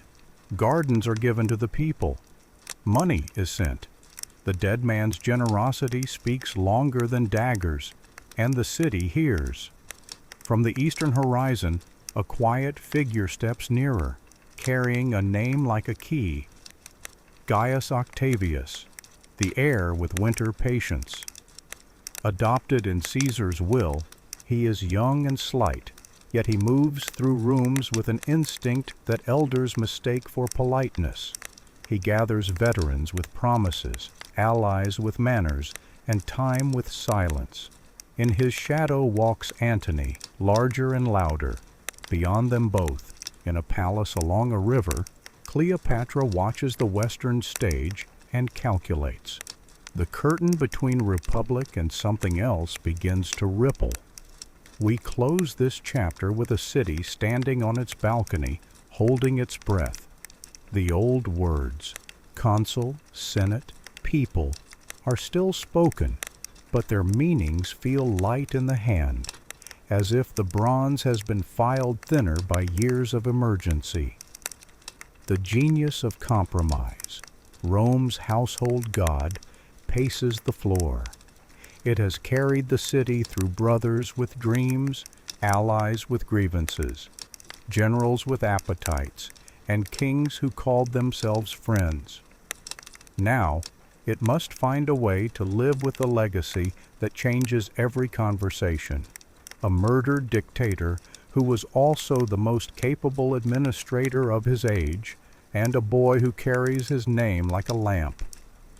Tomorrow we will follow that lamp through a time when peace is sold under a new label, and power learns to hide in plain sight. The river will still murmur, as it always does, and the city will still bargain with itself. But the bargain will change. Noon approaches, and with it the long afternoon. Noonlight settles over the Tiber like a coin on still water. The city has survived its civil storms and now tries a new weather. Peace that calls itself restoration. Crowds still argue in the forum, but their voices are thinner. Decisions are moving to quieter rooms with thicker walls. A young man stands at the center of this careful hush, carrying an inheritance that is both blessing and burden. Gaius Octavius, Augustus, the patient architect. Adopted by Caesar, sharpened by danger, he learns to fold iron into velvet. With Mark Antony, ardent ally, and Marcus Aemilius Lepidus, the necessary third, he forms a triumvirate that writes lists with the chill of purpose. Proscriptions stain walls with names. Coins pass displaying shared faces. The Republic, so recently cut by daggers, is now trimmed by decrees. Then the alliance bends where two ambitions meet a single horizon. In the east, Cleopatra VII, the last queen of strategy, turns palaces into arguments and ships into sentences. At Actium, in 31 BCE, the wind chooses, and so do the gods that Romans imagine choosing with it. Antony and Cleopatra withdraw. Their futures narrow to a room and a snake, and Octavian walks into a world that has run out of rivals. He moves without triumphal shouting. In 27 BCE, in a gesture that tutors future tyrants in the art of modesty, he pretends to give everything back. The Senate, grateful and already re-educated by fear and fatigue, gives him titles that sound gentle and cut deep. Augustus, the revered. Princeps, first among citizens. 2 years later, in 23 BCE, he reshapes power again, tribunician power to speak for the people without standing before them, Maius Imperium to outrank other commanders even when far from Rome. He will rule by presenting his rule as a public service. Buildings sprout like proof. I found Rome a city of brick and left it of marble. He will boast, or allow others to boast for him. Forums and temples correct the skyline. The Arapaches, altar of peace, displays the new formula in stone: family, fertility, continuity. The mausoleum of Augustus claims the future with a great ring of earth and drum of stone. The res gestae, his own list of deeds, will one day be set up in bronze like a curriculum vitae for eternity. The Praetorian Guard watches the palace with loyalty, trained to the person rather than the office, and that innovation will prove to be both shield and blade. Culture adjusts its lamps. Maecenas, open-handed patron, becomes the hinge between power and poetry, inviting talent to dine and subsidizing Rome's new voice. Virgil, weaver of origins, sings the Aeneid, a heroic lullaby that gives Augustus a Trojan lineage and Rome a sacred destiny. Horace, measure and smile polishes odes that make moderation sing. Livy, the collector of examples, arranges the past so that present policy finds itself illuminated. Ovid, playful architect of desire, writes with wit so agile that it trips on the threshold of power and earns him exile to a cold shore he will never escape. Historians note that literature under Augustus is both a garden and a gallery, cultivated, curated, and capable of independent fragrance even when fenced. Laws descend like fine nets. Julian marriage laws attempt to persuade the elite to produce heirs who behave. Adultery becomes a public concern. Bachelors feel official impatience. Not all of this survives without amendment. Human hearts resist legislation, but the intention is loud. Morality can be a policy, and family can be a state project. Meanwhile, the city's grain supply is regularized. Aqueducts reach deeper into hills, and fire brigades become more than bucket lines shouted into being when ash already freckles the air. At the empire's edges, frontiers are lines drawn in sand with a ruler's hand and a soldier's foot. In the Alps and along the Danube, Rome moves markers outward. In Germania, a catastrophe at Teutoburg Forest in 9 CE, 3 legions swallowed by trees and tactics, teaches limits that marble cannot correct. Varus, give me back my legions, Augustus supposedly cries, and whether he spoke the words or others wrote them for him, the sentiment is real. Boundaries are ideas until they are tested by forests. After that day, Roman expansion in the north will prefer rivers to myths. Succession turns out to be the single subject for which there is no textbook. Augustus, who can plan everything except the god's sense of humor, loses heirs in sequence. Marcellus, promising brightness, gone. Gaius and Lucius, twin hopes, gone. The mantle passes to Tiberius, the reluctant shadow, a capable general and a watchful ruler whose temperament prefers Capri's cliffs to Rome's applause. Under Tiberius, the empire runs like a machine that has been well oiled and set to its task. Yet shadow lengthens. The Praetorian prefect Sejanus grows large in narrow rooms, and paranoia finds purchase. Trials rustle. Informers flourish.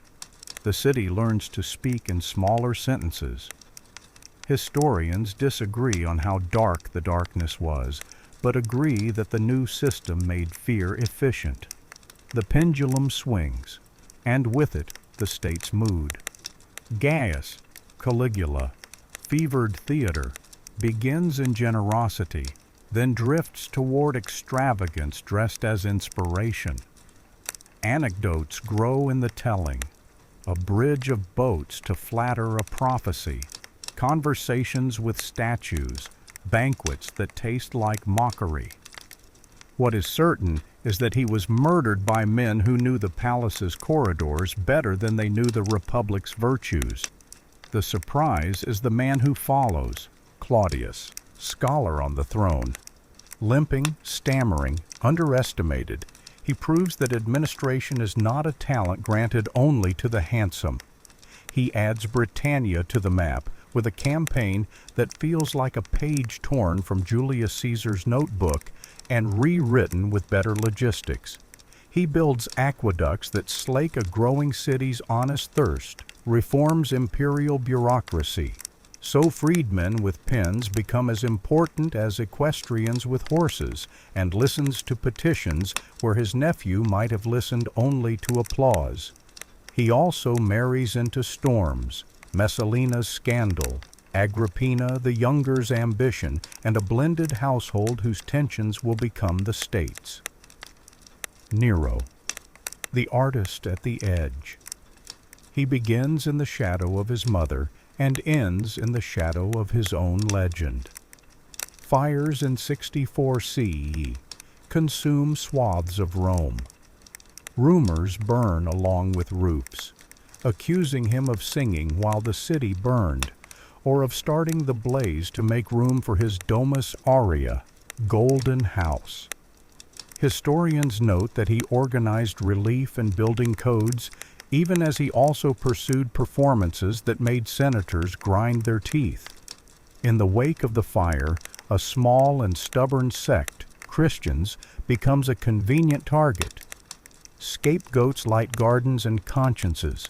The empire, which prided itself on practical justice, demonstrates how quickly fear will rent a policy from mercy. Rebellions gnaw at the edges, Boudica in Britain, his own generals in Spain and the East, and the man who wanted to be applauded for art is hounded for politics he cannot perform. Cornered, he dies with a line that tries to make tragedy childish. What an artist dies in me. The year 69 CE wears 4 crowns in quick succession. Galba, stern economy. Otho, gambler's smile. Vitellius, appetite with a standard, and finally Vespasian, the builder of calm. This last one is the medicine the city craved. A veteran of wars in Judea and a man with pockets that understand numbers, Vespasian repairs finances without melodrama and begins an amphitheater that will symbolize the empire's appetite for spectacle and shared identity. The Flavian Amphitheater, later called the Colosseum because of a colossal statue that stands nearby and stares into time. Tickets are free. The message is not. The emperor binds the city with bread, games, and stone as steady as his humor. Titus. Kindness amid calamity opens the amphitheater and then becomes a steward of terrible years. Vesuvius erupts in 79 CE, burying Pompeii and Herculaneum so completely that they will be kept, paradoxically, for us like letters sealed and never mailed. The following year brings fires and plague. The emperor's generosity becomes his epitaph. Domitian, the suspicious gardener, follows, pruning too sharply, efficient, paranoid, building a capital with one hand and writing lists with the other. Senators remember him as a lesson in how easily a principate can turn to monarchy without saying so. Upon his assassination, they practiced damnatio memoriae, trying to erase him with chisels. History is rarely so cooperative. After these storms, a clear spell. The 5 good emperors, a phrase that is itself a kind of lullaby written by later admiration. Nerva, the quiet hinge, understands that adoption can solve the arithmetic of succession. He chooses not blood, but merit, and secures the future by making it someone else's task. That someone is Trajan, the outward bridge builder, a soldier loved by soldiers and praised by senators, an emperor whose name will later be wished upon successors in the formula "be luckier than Augustus and better than Trajan." He conquers Dacia, and the column of Trajan turns victory into a spiral of images that a citizen can read like a picture book, learning how bridges are thrown across rivers and forts across mountains. He pushes into the east as far as Ctesiphon, tasting the limits of empire beyond the Euphrates. Logistics bring him back to the sensible edge. Hadrian. The wall in the garden pulls the borders inward just enough to make breath possible again. He travels as if the empire were a house, and he its fastidious host. In Britain he draws a line along hills and rivers, Hadrian's Wall, a stone sentence that says not "here we conquer," but "here we converse." He nourishes cities with libraries and temples, remakes the Pantheon in Rome with a dome that teaches marble to float over air, and in Judea presides over a catastrophe, the Bar Kokhba revolt, that maps will remember and names will mourn. Historians observe that his reign demonstrates a truth that will recur. Consolidation is as ambitious as conquest, and often wiser. Antoninus Pius. The gentle steward keeps the machine humming with almost invisible hands. His reign is remembered more for what did not happen than for what did. No new borders that could bleed, no scandals that could stain, steady law that becomes the empire's favorite music. Under him, the urban and provincial elites find the rhythm that they will later call the happiest time, though happiness is a word that flatters memory. Marcus Aurelius. The philosopher in a storm inherits calm and faces weather. Along the Danube, tribes move and test. The Marcomannic Wars stretch years into a long frown. A plague, likely smallpox carried by troops from eastern campaigns, thins the empire's breath. Marcus writes at night, sentences that sound like a man making himself into a better friend. Meditations, later readers will call it, a private workshop of the soul that accidentally becomes a public gift. He shares power with Lucius Verus, then with his son Commodus, and in that last decision some hear the hinge creak. Commodus, more gladiator than governor, will later teach the empire how fast noon can turn to a lurid dusk. While emperors rehearse their virtues and vanities, millions live the pax as daily habit. In Rome the city swells, aqueducts arc over fields like tame rainbows, baths steam with conversation, insulae, apartment blocks, stack lives into courtyards smelling of olive oil and gossip. A vendor's shout, a lawyer's citation, a child's marble clacking against stone. These are the beats of peace. In Ostia, cranes heave grain from ships into Horea. In Lugdunum and Colonia Agrippina, Latin and local speech mix like river waters. In Carthage reborn, mosaics catch light and law keeps accounts.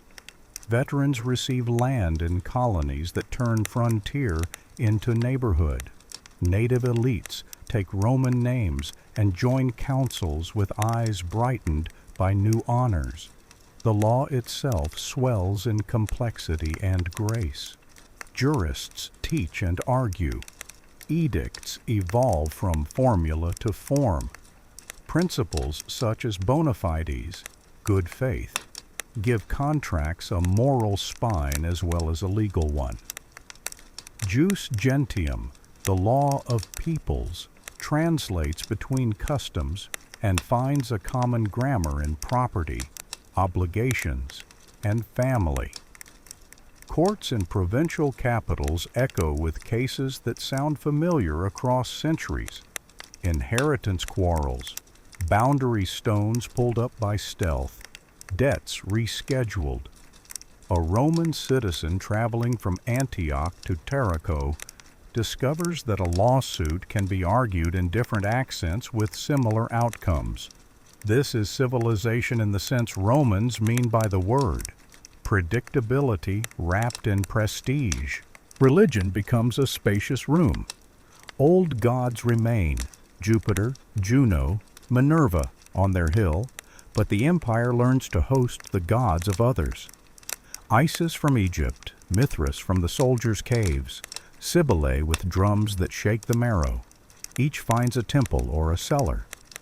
Above them all floats the new cult of the emperor. Not worship of flesh, historians remind us, so much as a ritual of gratitude and loyalty folded into incense. In villages and cities along roads and coasts, a small, stubborn movement spreads, telling of a crucified and risen Lord. It is still a whisper in most decades of the Pax, but whispers travel well on roads paid for by taxes. Economies knit themselves into patterns.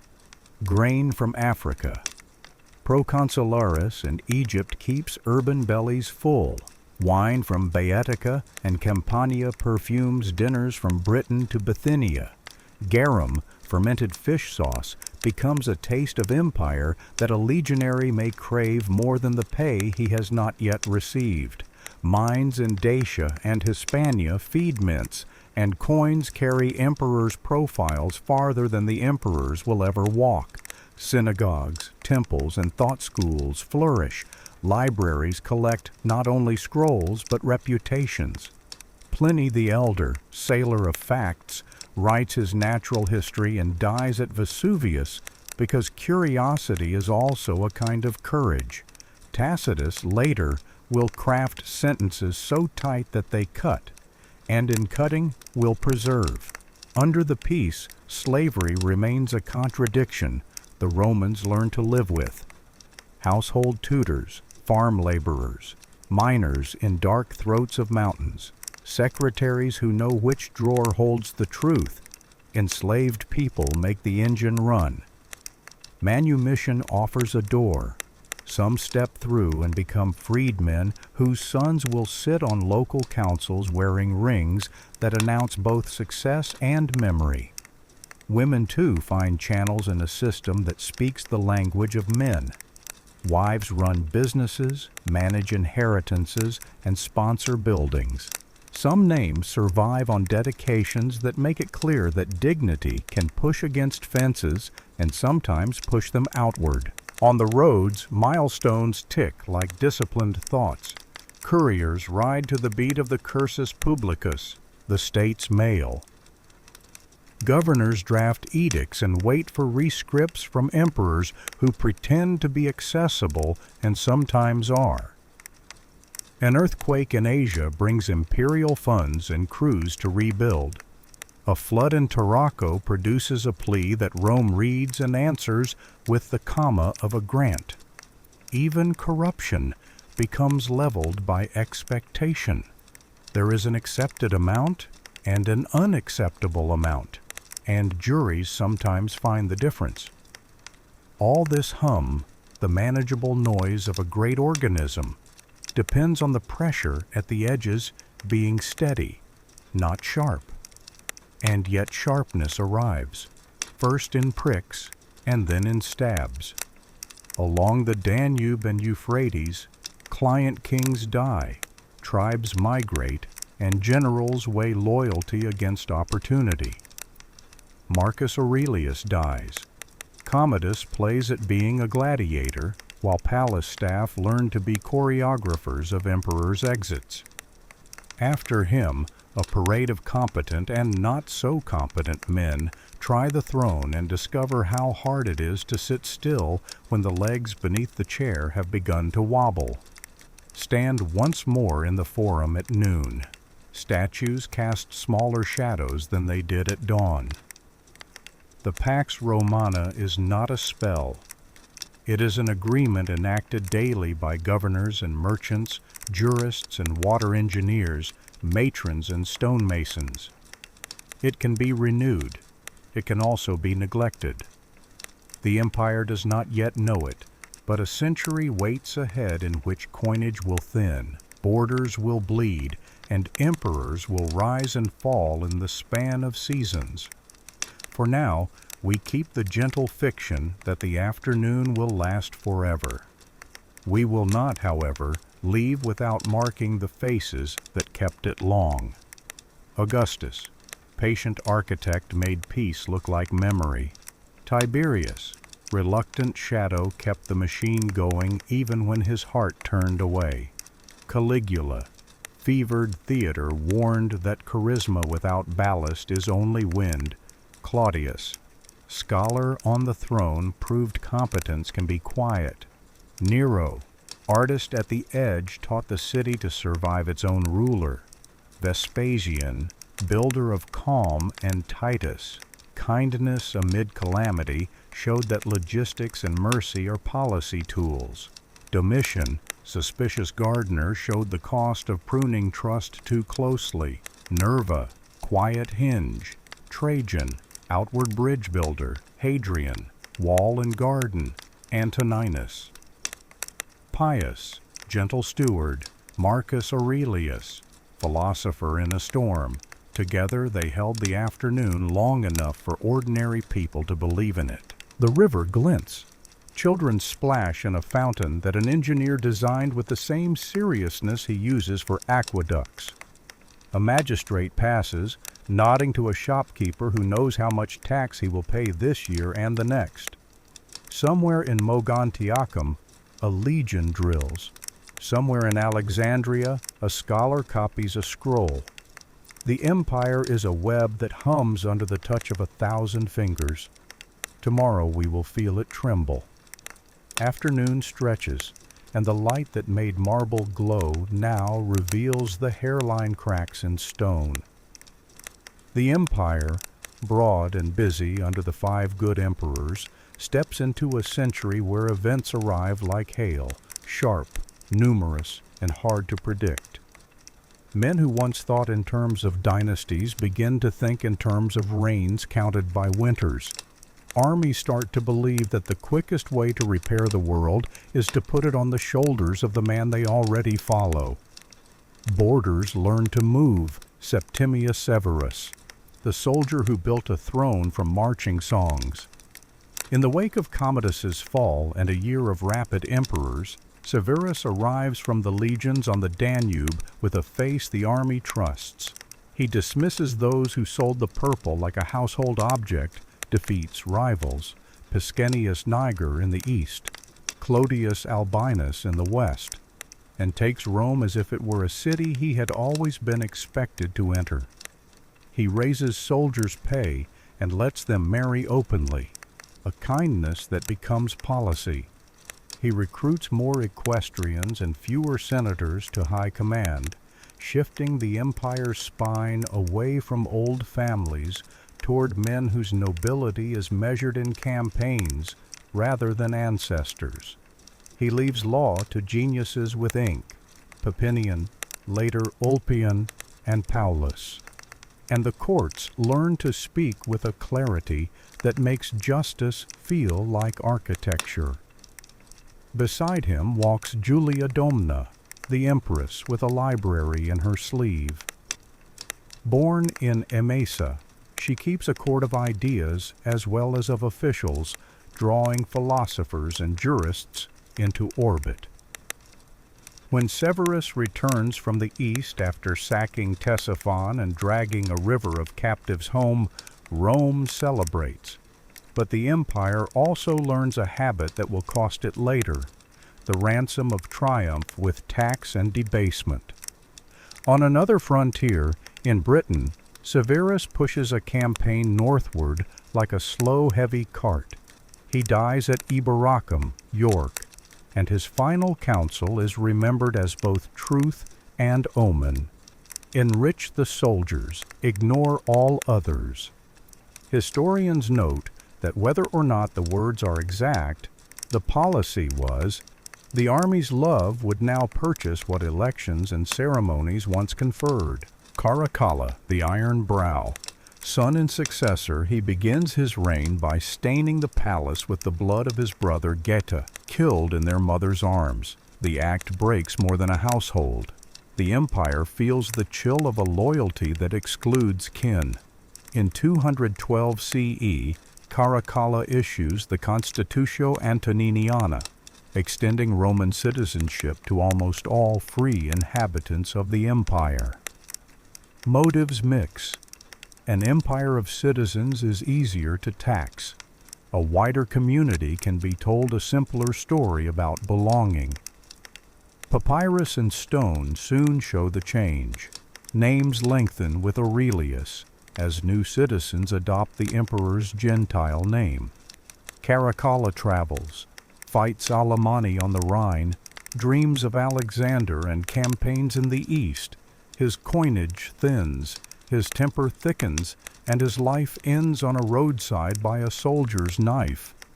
Power passes briefly to Macrinus, a praetorian of equestrian rank whose economy offends the army's appetite. He falls.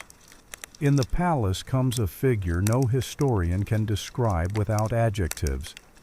Elagabalus, Varius Avitus Bassianus, the priest who tried to crown a son.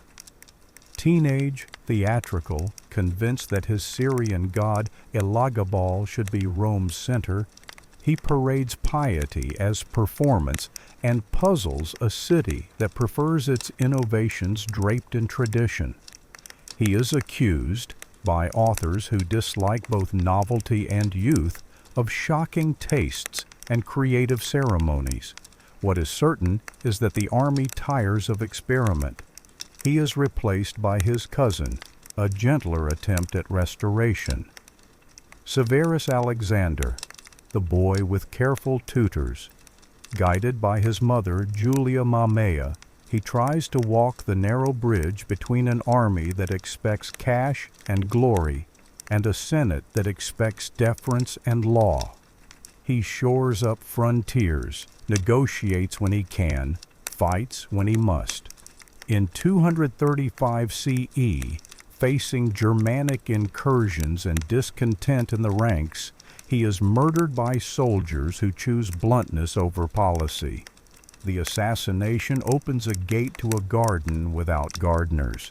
From here, the 3rd century crisis begins in earnest.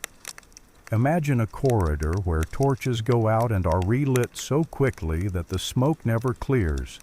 Emperors rise and fall with the seasons.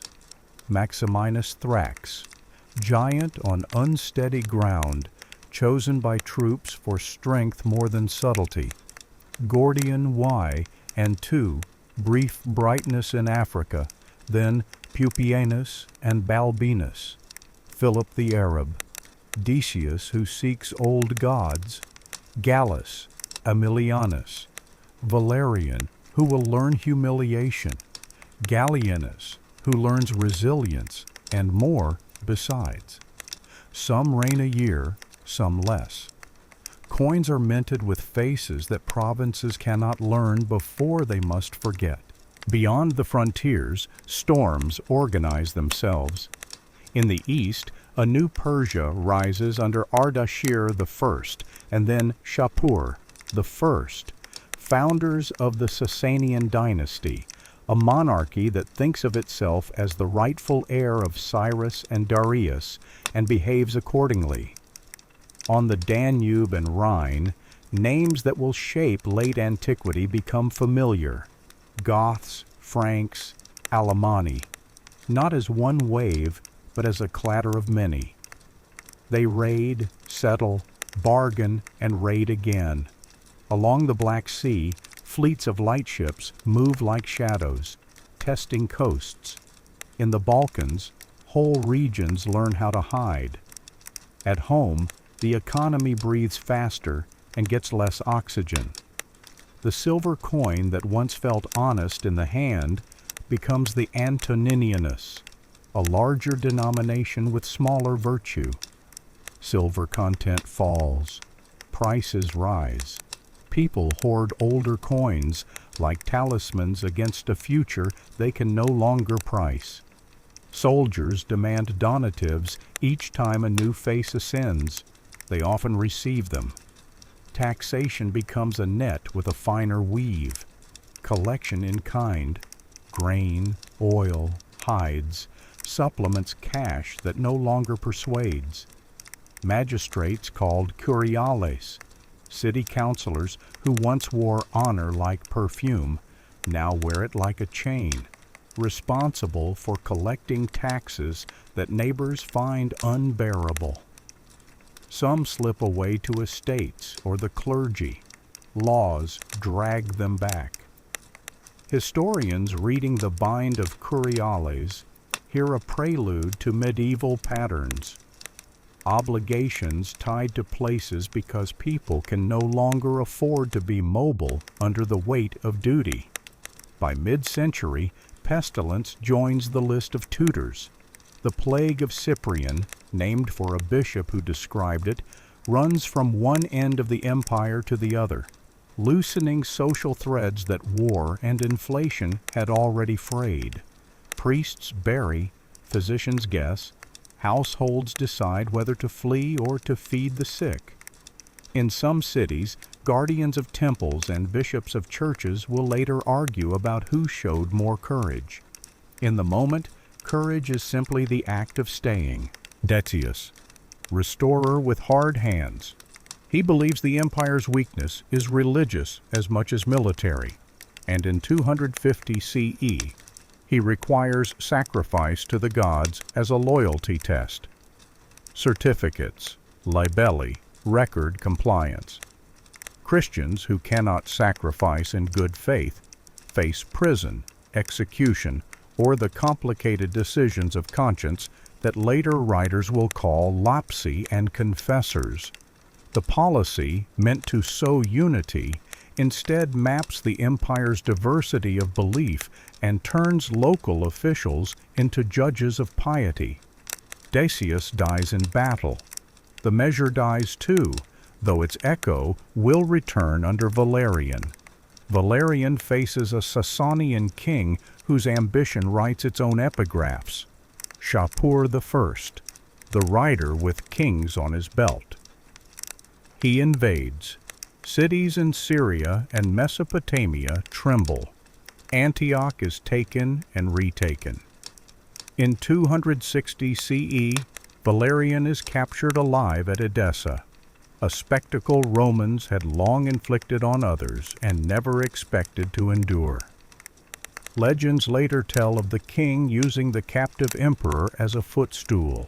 What matters more is the effect.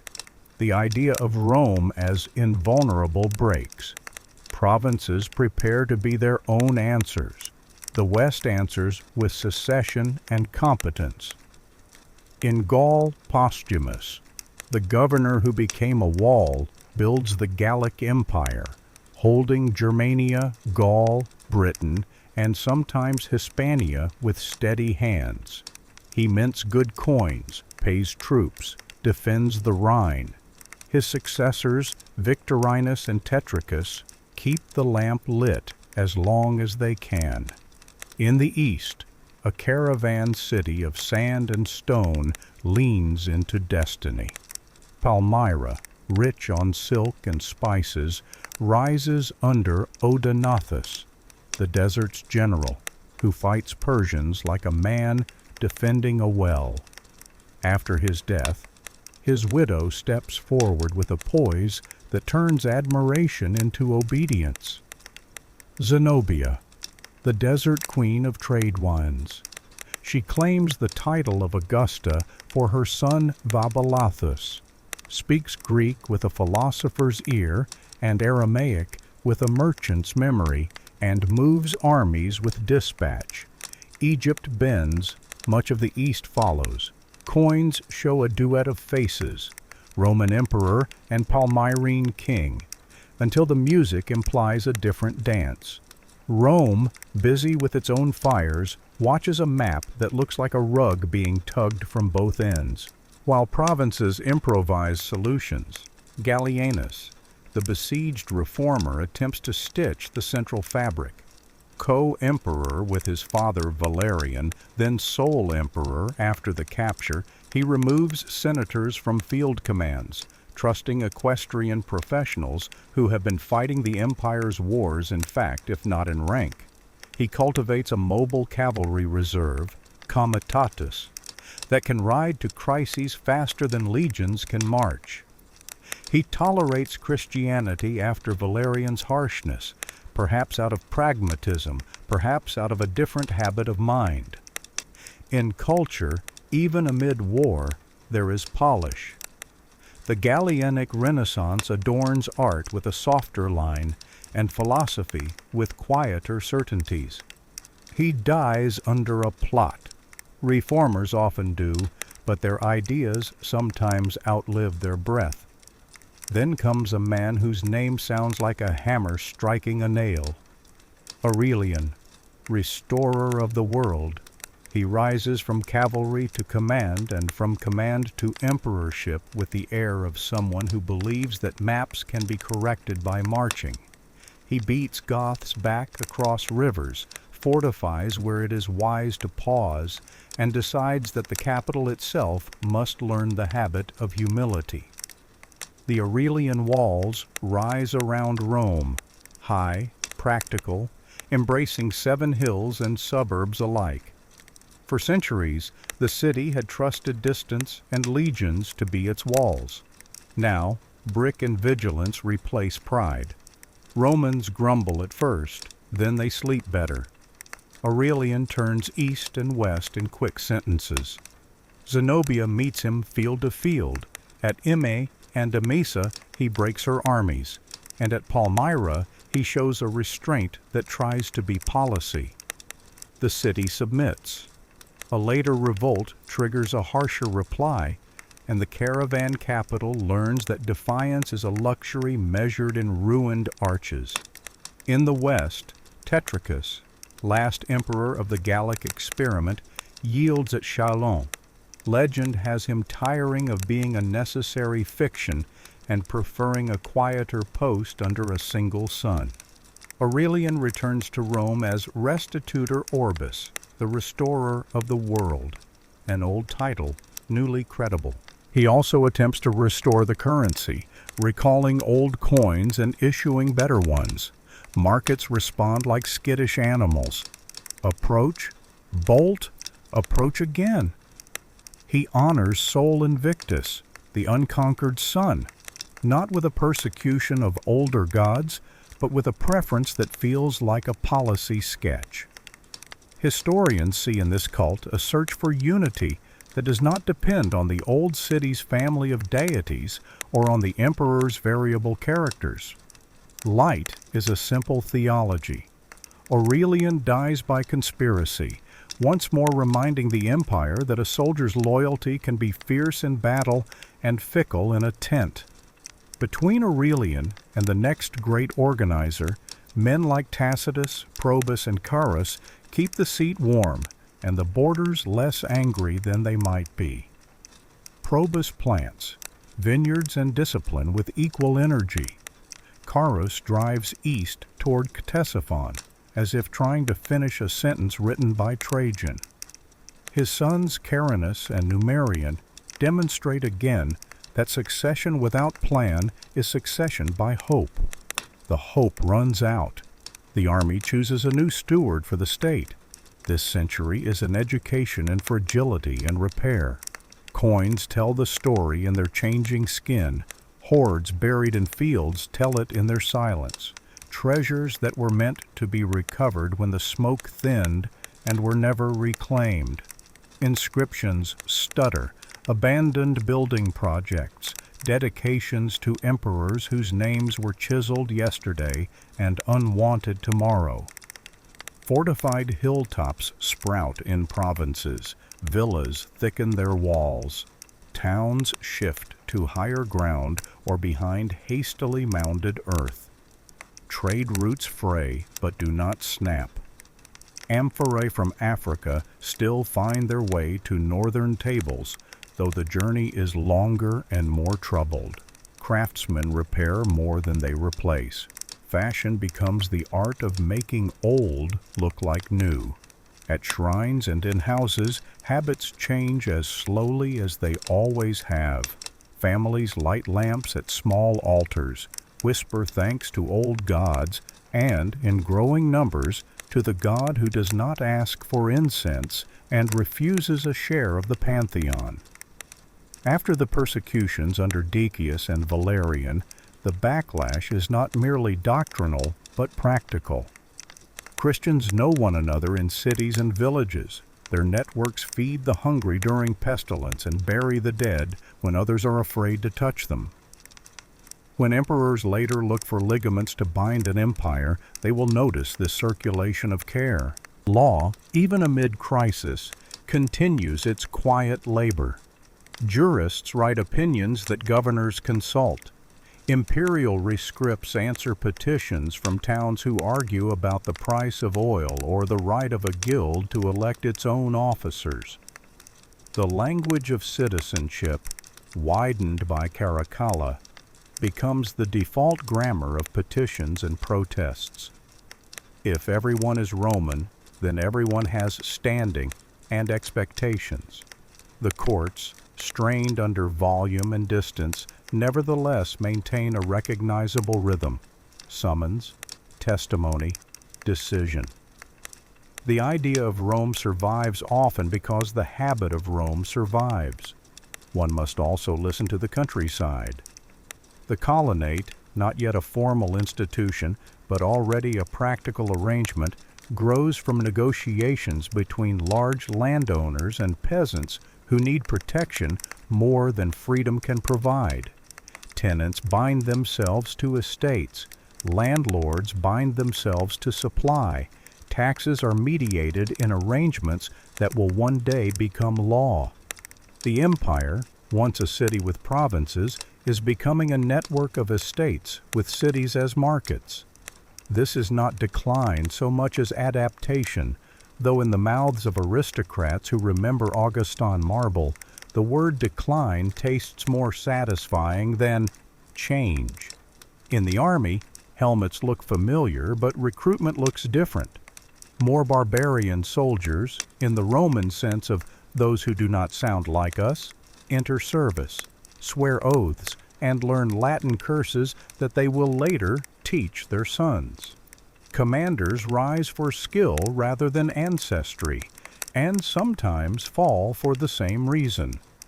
A mobile cavalry strike force, the comitatenses before the name is standard, rides from crisis to crisis, while old border legions, limitanae in a vocabulary not yet settled, hold lines with fewer men and more towers. The empire is inventing a system it does not yet know how to name. From time to time, the old grandeur breaks through the clouds and shines on a victory that feels like memory. A bridge is thrown across a river. A Persian prince sues for peace. A Germanic tribal king sends his son to serve in a Roman unit and learn both langue and loyalty. Governors restore theaters. City councils sponsor baths. A poet writes lines about a city's founding that could have been written a century earlier. These moments are not illusions. They are proofs that empires do not simply fall. They negotiate their continuities day by day. If you stand in the Forum in 270 CE, you see fewer marble restorations and more brick repairs. If you walk along the Aurelian walls at dusk, you meet citizens who feel safer because stone is nearer than it used to be. If you pass a market stall in Lugdunum, the vendor complains about prices and shrugs when asked who rules this week. The denarius in his hand remembers Trajan, the amphora behind him remembers Africa, and the news he shouts remembers that every morning is a restart. Scholars, writing on cool desks long after the century's heat had faded, sometimes call this age a crisis, as if crisis were a single thing. It was many things at once: a financial experiment gone wrong, a frontier coping with migrations that were ecosystems as much as invasions, a political system negotiating how to choose leaders when the ritual of deference had collapsed, a religious landscape teaching emperors that unity cannot be ordered by decree.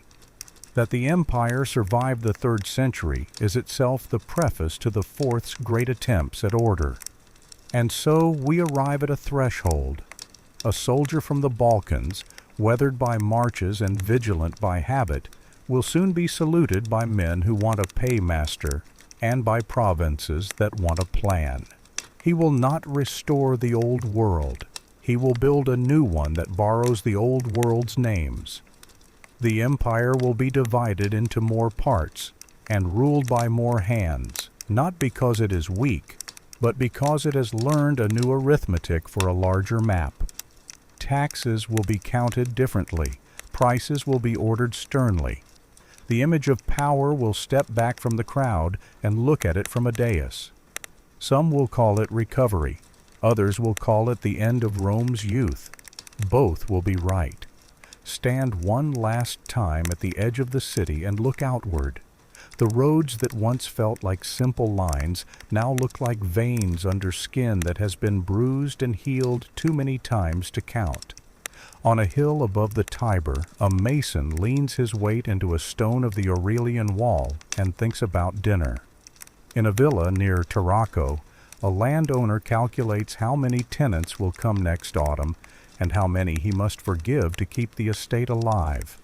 In Antioch, a bishop sits at a wooden table and writes a letter to a small community 3 days away by mule, asking them to keep their poor fed as winter lengthens. In Palmyra, sand gathers under broken arches, and travelers tell one another where the new wells are.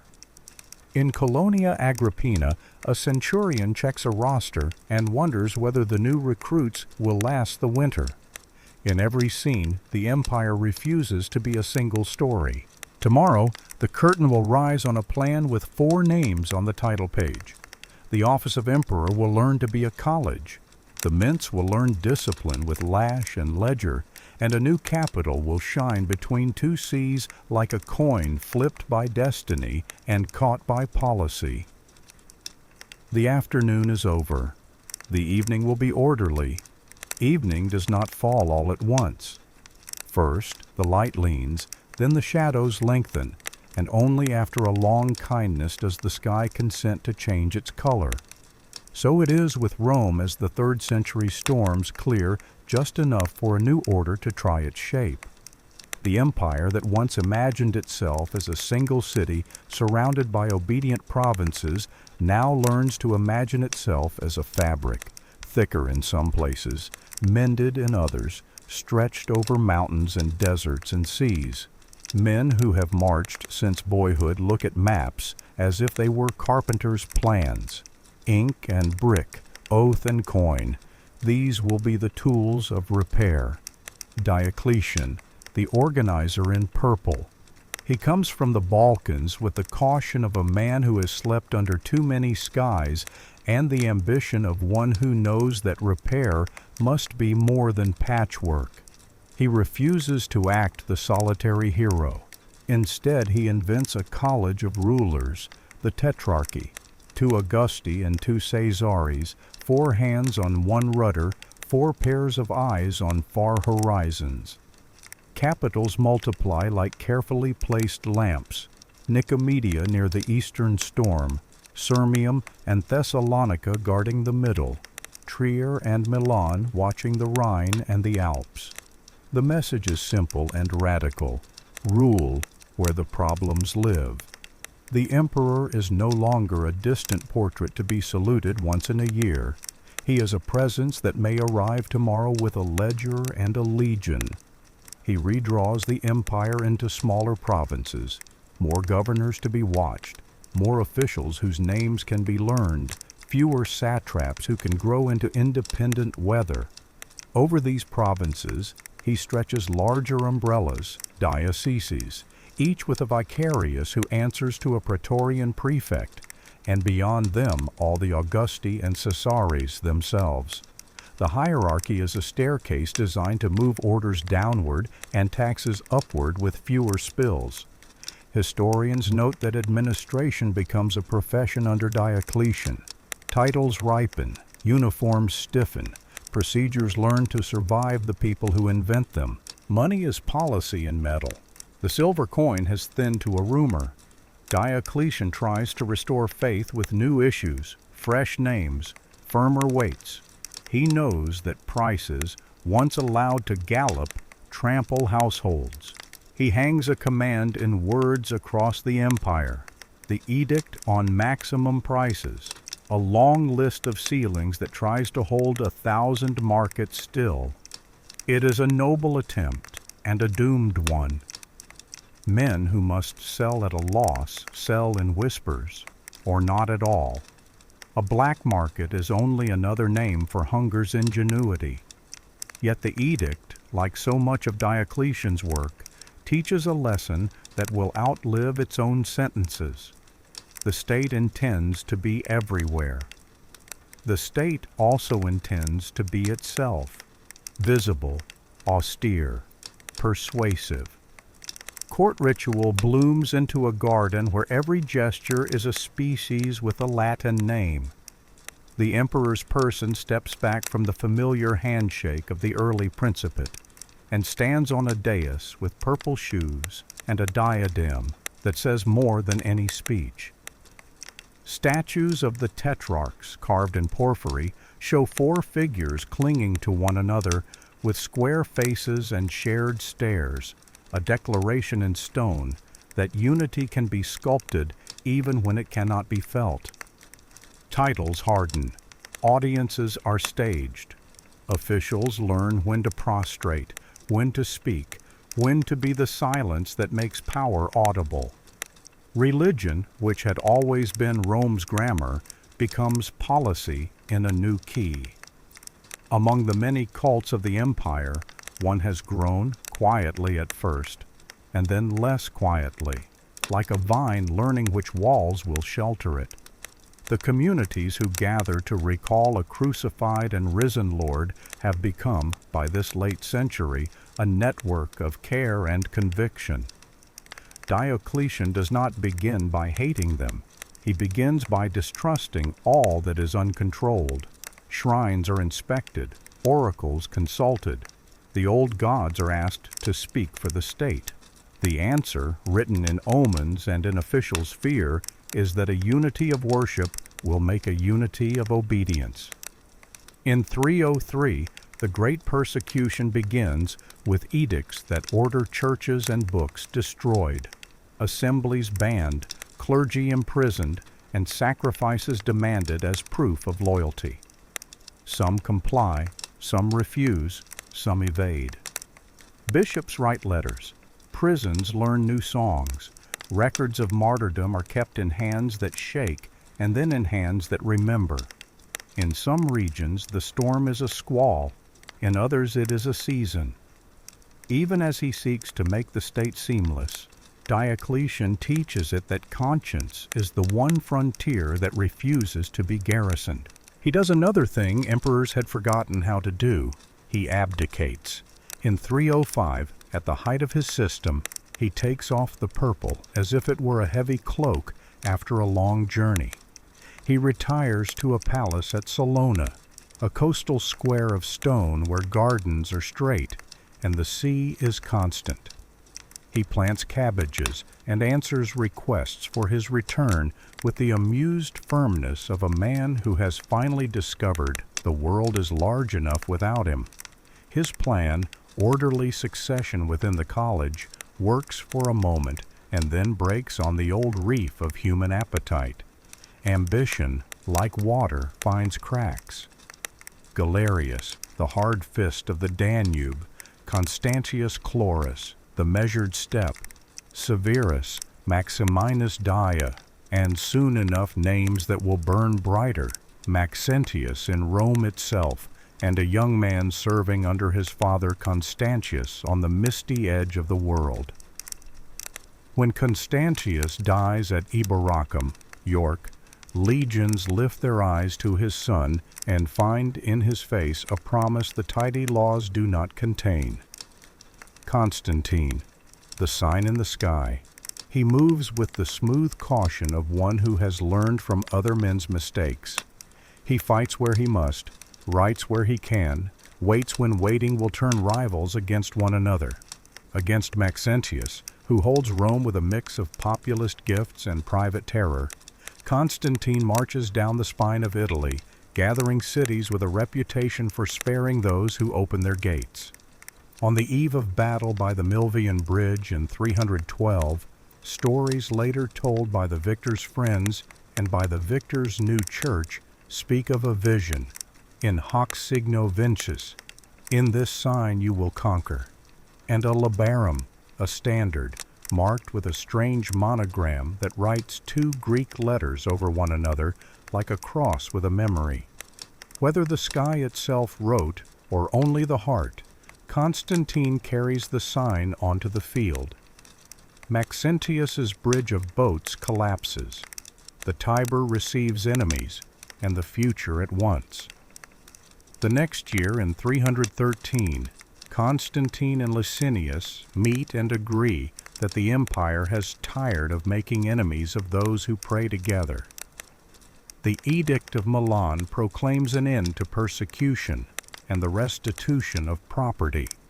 More than that, it proclaims a new posture. The state will not demand a sacrifice of conscience as proof of loyalty. Tolerance, imperfect and often tactical, becomes policy. Churches that survived open their doors. Those that were broken rise again, now with imperial help. Bishops, Eusebius, the court historian with a bishop's pen, Athanasius, the iron deacon who will become iron bishop, Osseus of Corduba, the old counselor, learn the corridors of palaces as they once learned scripture. Politics is still a map with more than one center. Constantine and Licinius, allies on paper, become rivals in fact. Licinius rules in the east, alternately tolerant and harsh, depending on whether he is courting or contesting the Christian emperor in the west. Battles follow, Cyralum, Adrianople, Chrysopolis, and by 324 Constantine stands alone, master of an empire that now must be imagined afresh. He imagines it between two seas.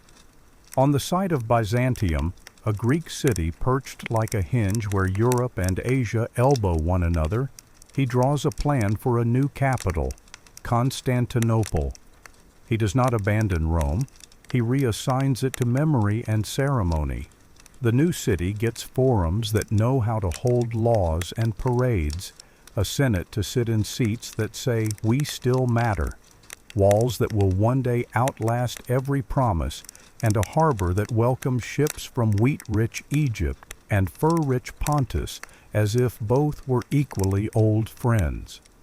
Statues are borrowed from older cities like quotations one means to honor.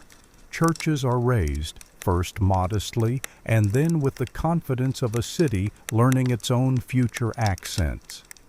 The shift is practical, nearer to the frontiers that now speak most loudly, and symbolic.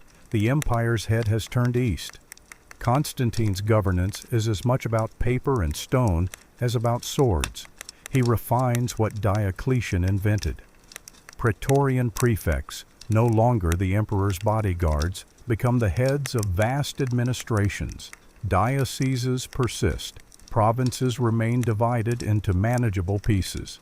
Taxation stabilizes into a formula of capitatio iugatio, counting not only persons, but also productive land units, oxen, and yields. Assessed burdens are meant to be predictable so that governors can stop inventing their own mathematics. The strain on curiales, those town councilors who collect taxes and fund public obligations from their own fortunes, continues. Laws try to glue them to their seats. The empire exchanges some freedom for more certainty, and many breathe easier even as some breath is shortened. coinage learns a new word, solidus. Where Diocletian tried to discipline silver, Constantine lifts gold to a standard. A coin of steady weight and high purity, it becomes a promise that merchants trust from Britain's gray shores to Antioch's bright markets. Centuries later, men will still call reliable money by the name this emperor preferred.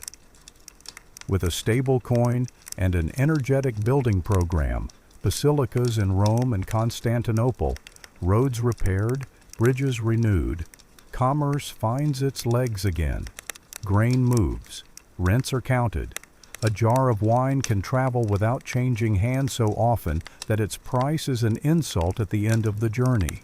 On questions of God, Constantine acts as emperor and as anxious student. The communities that survived persecution do not all speak the same tune. In Alexandria, a priest named Arius.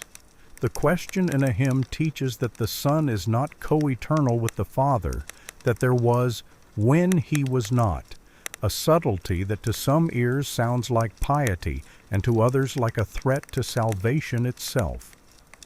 The empire, eager for unity, discovers that it has invited into its councils the one conversation that never ends. To settle it, Constantine summons bishops from every region to Nicaea in 325. They pray, argue, draft, and redraft. In the end, they agree on a creed that says the Son is homoousios, of one substance, with the Father, and they anathematize those who say otherwise. The creed will stand, the controversy will not sit. Councils and counter-councils will follow, bishops will be exiled and restored. Emperors will learn that theology is a sea that looks calm until one steps off the sand. Even as bishops debate, monks disappear into deserts to meet a God who needs fewer adjectives. Antony of Egypt, the quiet thunder, born under an emperor who feared Christians and dying under one who favored them, walks out into the sands to learn silence. Others follow. Pachomius plants communities that teach obedience like an art, with hours for labor and hours for prayer, a rhythm that makes sense to men who have lived their lives by trumpets. The empire, always skilled at organizing bodies, will discover that it can host souls who prefer to be organized in solitude.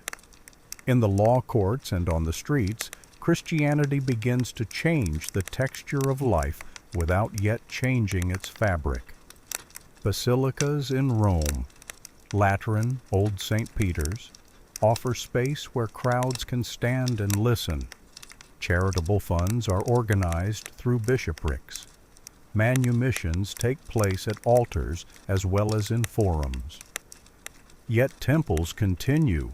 Sacrifices are offered in many towns. Old festivals keep their dates. Constantine legislates with a mixed hand, closing some shrines built on public funds, favoring Sunday with rest, granting the clergy exemptions that make the curiales envious. The empire does not convert. It begins to tilt. At the edges, soldiers still learn hills and rivers by their feet. The army's shape continues to evolve. Some units remain tied to borders, living in forts that grow into villages, later called limitanae, while others form field armies that can move toward trouble with imperial speed, later comitatenses. Cavalry becomes more prominent in a world where gaps must be closed quickly.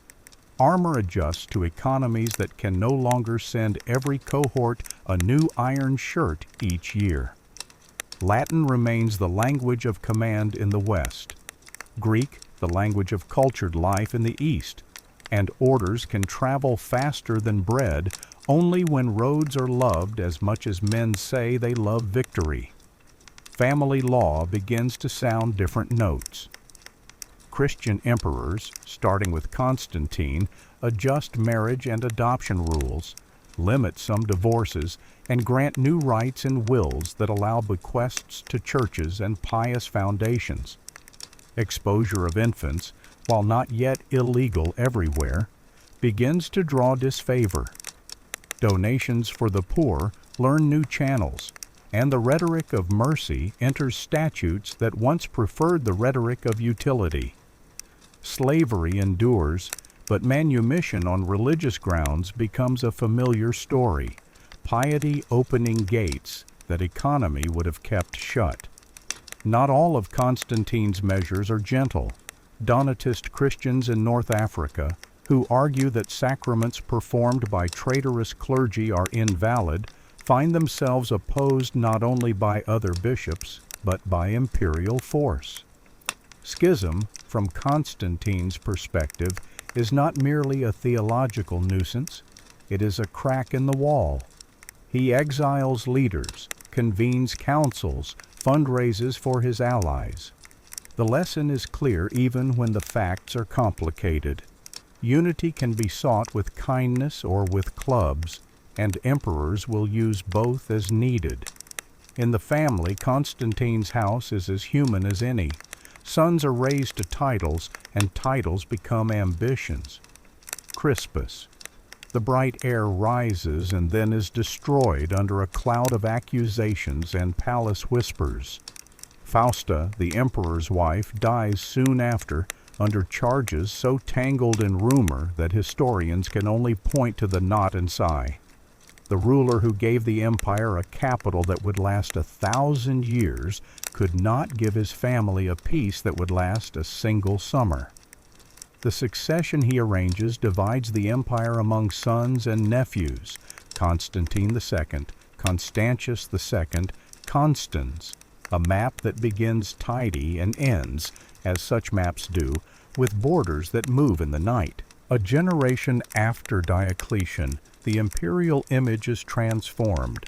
The emperor is now a figure who receives petitions under a canopy rather than in a courtyard, who signs rescripts that travel faster than his body, who is asked to adjudicate questions once left to custom. Rescripts answer towns about aqueduct maintenance, guild responsibilities, and the right to stage local games. They also answer bishops about disputed elections and property. The center has learned to hear the edges. Provincial elites learn new ways to shine, building a church, endowing a xenodochium for strangers, erecting inscriptions that now thank both God and Augustus for the same favor. The city of Rome, ancient heart, learns to be an elder. She still hosts triumphs when there are triumphs to host. She still boasts with reason of baths and amphitheaters and forums that have taught the world how to be a city. But prefects now answer to men whose rooms are far away, and senators find themselves important more as a class than as a council. Grain still arrives. The Annona still feeds. But a second city now claims the empire's gaze, and in that claim the old certainties soften. Rome will not fall today or tomorrow or in the generation after. She will adjust to being one capital among two and then among many, a transformation as profound as any battle. For Christians, the empire is no longer a place to hide from, but a place to advise. Helena, the pilgrim mother, Constantine's mother, travels to the holy places and returns with stories and relics that teach the West to imagine the East as scripture rather than as mere geography. Churches rise where travelers say a cross once stood. Bishops write sermons that begin with imperial matters and end with the poor. A new calendar is being penciled into margins, feast days, fasts, anniversaries of martyrs' deaths. The empire's time, once counted by consuls alone, now learns the slow beat of liturgy. Scholars and scribes flourish in different rooms. Lactantius, who once taught rhetoric to Diocletian's court and then escaped his persecutions, writes with the smoothness of a man who has read everything and suffered enough to believe what he writes. In libraries from Caesarea to Carthage, codices replace scrolls, pages bound like doors that open and close, making reading a habit that can be done in laps and at desks, not only on long tables. Laws are copied and recopied. Commentaries accrue like ivy. Administrators become a class with their own legends, their own saints, their own jokes. When Constantine dies in 337, baptized only at the end, he leaves an empire that can recognize itself in a mirror again, even if the face looks older than the one Augustus polished. The frontiers are watched. The coin is trusted. The roads are repaired. The capital gazes over 2 seas. The people are more Christian than they were and less uniform than decrees would prefer. The machinery of state is heavier and more regular. It creaks, but it moves. Emperors will rise who prefer one theology to another. Bishops will ride to councils with the eagerness of generals. Soldiers from forests and steppes will wear Roman belts and speak Roman oaths. The world has tilted, but not toppled. Stand in Constantinople at dawn. The Golden Horn mirrors a sky that is learning a new color. Fishermen pull in nets that hold both dinner and a living. Shopkeepers open shutters. A clerk walks to an office carrying a wax tablet and the habit of answering the same kind of question asked yesterday in Trier. Walk in Nicomedia and smell the sea. Stand in Milan and hear the Latin of soldiers footnoted with the Greek of visitors. Stand in Antioch and taste the spice of every province in a single street. The empire's heart now beats in several places at once. If a city could sleep, this is how it would breathe. The evening is orderly, but it is not quiet. Beyond the Danube, peoples move like weather across plains. In Persia, a dynasty watches and sharpens its swords against the stone of its own ancestral pride. Within the empire, laws thicken, judges decide, landlords calculate, curiales groan, monks pray, bishops argue, widows give alms, soldiers swear and drink and march. The machinery can carry the weight if the drivers keep their eyes. For a time, they will. We close the day with 2 faces watching opposite horizons. Diocletian, organizer in purple, who thought like an engineer and left the world straighter than he found it. Constantine, the sign in the sky, who taught the empire to speak a new religious language while keeping the old administrative grammar. Between them lies a passage from improvisation to system, from a city's pride to a commonwealth's persistence. Tomorrow will test both. Evening gathers along the old river and in the old streets, not as a curtain that falls, but as a light that changes its temperature. The empire is no longer a single flame. It is a constellation. Some stars are bright, others flicker. Many move. The west will thin and fold, the east will endure and refashion, and the name of Rome will learn how to live without the skin that first gave it shape. The late 4th century opens with laws and bishops sharing parchment. Theodosius I, the last ruler of both seas. He governs east and west at different times and for a while together. He fuses policy with creed, closing the old temple's budgets and giving the Nicene formula the dignity of statute. Historians note that local cults linger in valleys and on hilltops all the same. Law moves faster than habit. The court fills with ascetics who speak of heaven as if it were near and taxes as if they were far. Generals learn to negotiate with tribes who prefer pasture to parades. Along the Danube, a people press against the river and ask to be let inside. Goths, a nation on foot. Driven by pressures from further east, pressures that later chronicles call Huns, they petition for entry as foederati, allies with obligations and grain. Rome agrees and fails in the welcoming. Governors cheat, supplies rot, tempers flare. In 378, near Adrianople, the Emperor Valens meets them without waiting for Western reinforcements. The battle pulls the East into a lesson it will not forget. A field that looks familiar can behave like a new planet when cavalry and hunger and mismanagement align. Valens falls. Legions fail to stand. The East recovers over years with policies that smell of compromise, settlement, service, honorifics traded for quiet. In the West, Stilicho, last Roman of the old school, half Vandal by blood and wholly Roman by habit, tries to bind time with campaigns and marriages.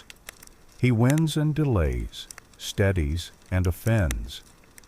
Politics in Ravenna, chosen as Western capital for its marsh-guarded safety, are a teeth-grinding education. Emperors are boys. Courtiers are weather. The Rhine is a door occasionally left ajar by winter. In 406, that door opens and remains open.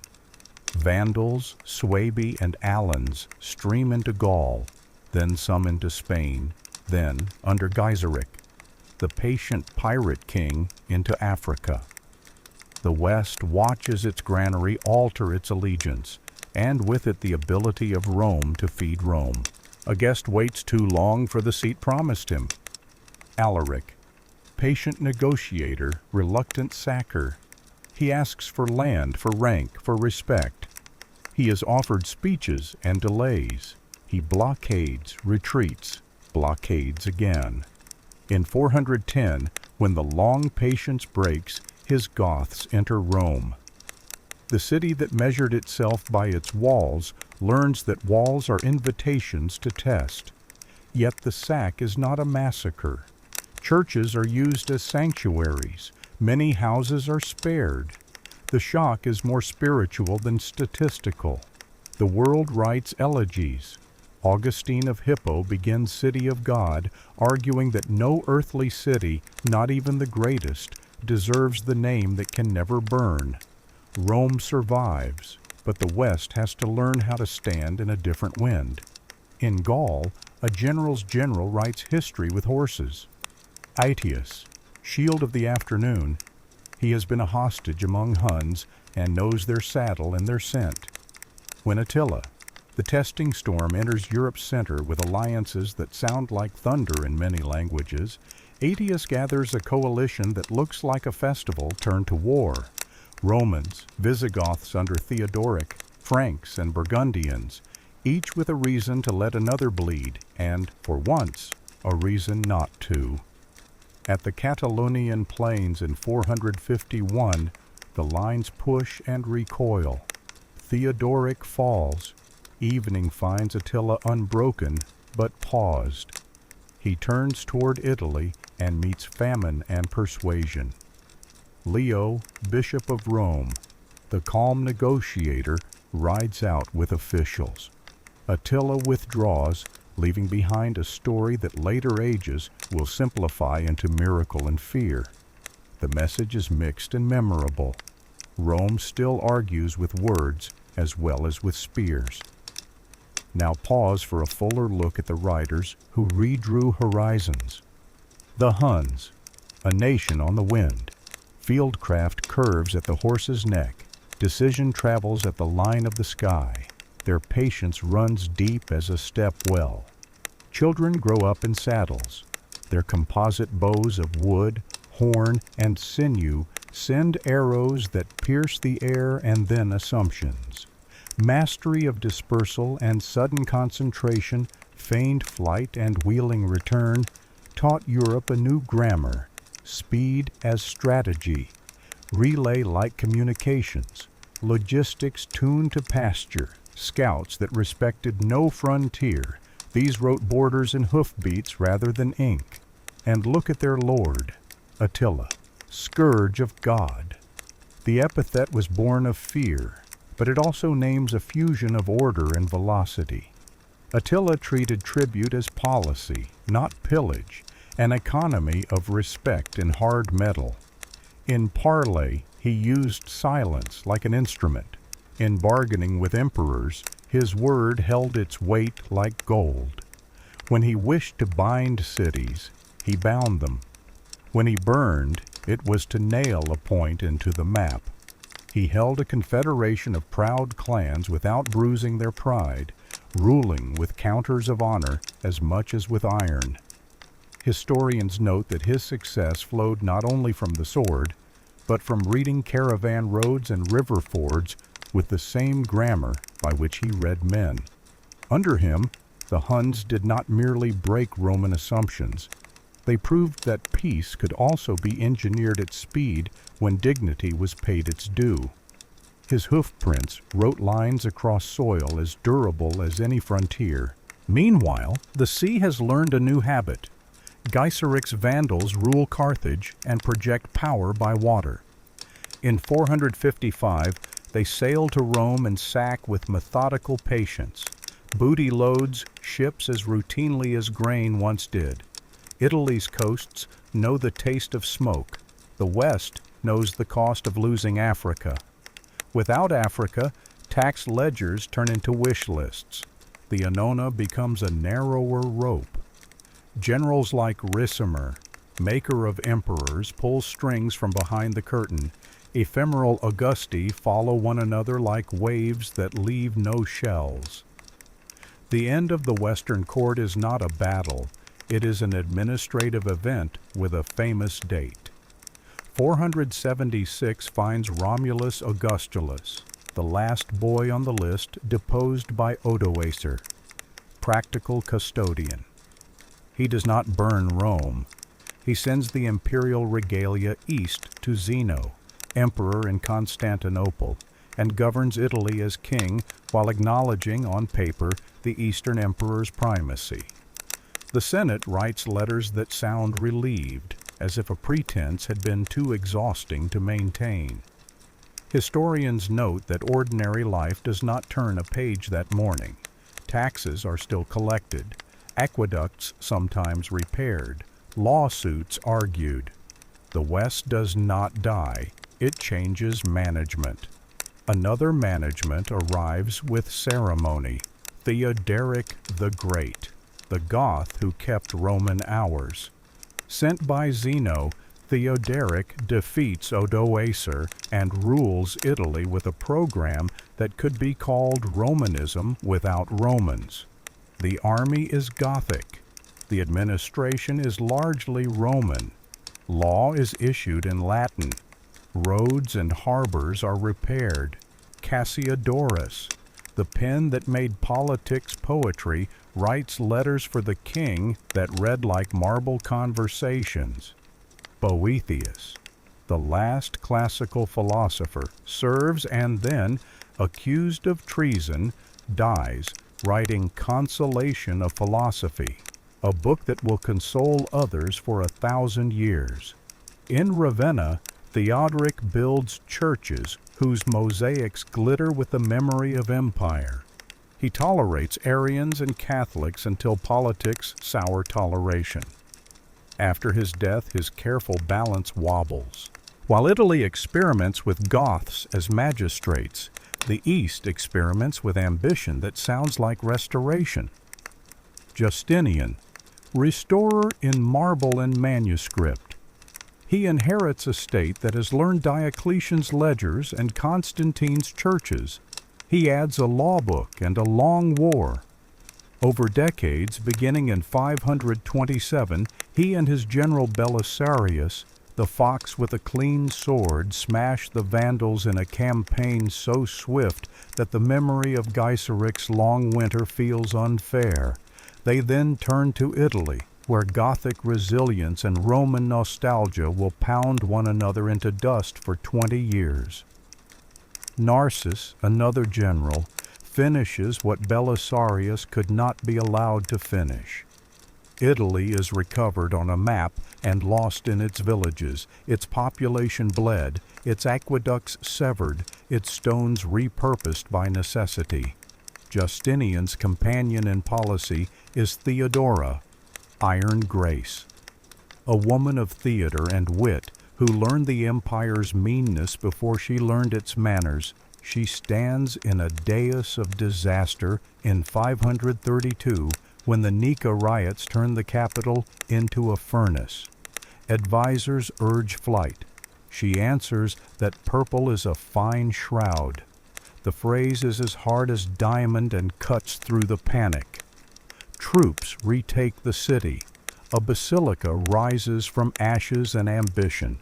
Hagia Sophia, a dome like a bowl of light held by walls that pretend not to notice the weight. The church will dominate the skyline and the imaginations of visitors who will borrow ideas for their own domes centuries later. Corpus Juris Civilis, the law made one voice. Justinian orders jurists to collect, harmonize, and prune centuries of statute and commentary. The result, code, digest, institutes, later novels, becomes a spine for law in lands that do not yet exist. Medieval students in Bologna will one day copy it hungrily. Early modern kings will claim it as ancestor. Modern civil codes will owe it their nouns. In the 6th century, it is also a tool of present rule. Clear law justifies sharp policy. But empire is not only law and marble, it is also sighs and coughs. In 541 to 542, plague visits, likely bubonic, and returns in waves for generations. Populations dip, armies thin, tax rolls learn subtraction. Historians argue about numbers. Archaeology speaks in mass burials and in abandoned farms. The East staggers and then steadies. The West, just as it had begun to absorb the costs of war, learns a different arithmetic of scarcity. Beyond Italy and Africa, Justinian's idea of world has edges. On the Euphrates, he signs and breaks truces with Sasanian kings who consider themselves Rome's rightful mirrors. In the Balkans, Slavs and Avars test the Danube like students testing a tutor's patience. Fortresses sprout, lines are redrawn, and the empire's center of gravity inches further toward the Aegean and the Anatolian plateau. Into this landscape steps theology with boots on. Disputes over Christ's natures and wills draw maps as effectively as rivers. Cities and provinces choose sides and creeds. Emperors legislate doctrine. Bishops hold councils that feel like wars conducted with verbs. In the old western provinces, something new and durable quietly grows. Franks in Gaul, under Clovis, the baptized sword and his successors, learn to be Catholic kings who speak Latin in charters and Germanic at banquets. Visigoths in Spain move from Arian to Catholic and codify laws that keep Roman titles for the dignity they confer. In Britain, where imperial administration had leaked away by degrees, new polities skyline the island. But old Roman roads endure as the straight arguments that even strangers prefer to follow. In North Africa, Roman cities under Vandal and then Byzantine rule keep markets and prayers running until later conquests teach the region a different liturgy and a different legal rhyme. In Italy, after Justinian's death, Lombards enter like a tide that forgets to recede. They take pieces and keep them. The map becomes a mosaic again, Duchy of Spoleto, Duchy of Benevento, and others, while Ravenna stays imperial for a while as the exarchate, thin and stubborn. The Bishop of Rome becomes not only a preacher, but a negotiator with local counts and foreign kings. By 590, Gregory the Great, the monk who became a manager, will feed a city, write a book, and send missionaries with a seriousness that makes policy out of pastoral care. And yet, in the shadow of all this administrative and martial complexity, the ordinary life of legacy continues with the gentle patience that outlives constitutions. Latin erodes into Romance, into Italian, French, Spanish, Portuguese, Romanian, like cliffs turned into beaches by a loyal sea. City plans remember the forum even when the forum is a pasture. Legal habits remember good faith even when the courtroom is a porch. A church doorway reuses a Roman lintel and gives it a new inscription without grinding off the old one. Builders pull columns from baths to hold up altars. Farmers plow through tiles stamped by a legion long since paid and dismissed. Travelers sleep in stations that were once part of the cursus publicus and now are part of a saint's itinerary. The word Roman shrinks and expands depending on who speaks it. In Constantinople, it remains the state's proud name. Citizens call themselves Romaoi, Romans, and mean it with every tax receipt and military roll. In Gaul, to be Romanus can be a class, an accent, a memory carried in a belt buckle, or a law code. Among Goths in Spain, Roman can be the way you write a deed. Among Britons, it can be the straightness of a road compared to a path. The afterlife of Rome is not a ghost. It is a set of habits that marry new peoples and new prayers. In the East, the experiment continues into a long century of survival. Novelists of politics will later call it Byzantine, but the people within it call it Empire and Rome. Emperors will chase and be chased by fortune. They will lose cities and regain them. They will argue about icons and then kiss them. They will write manuals that teach their sons how to flatter and frighten neighbors.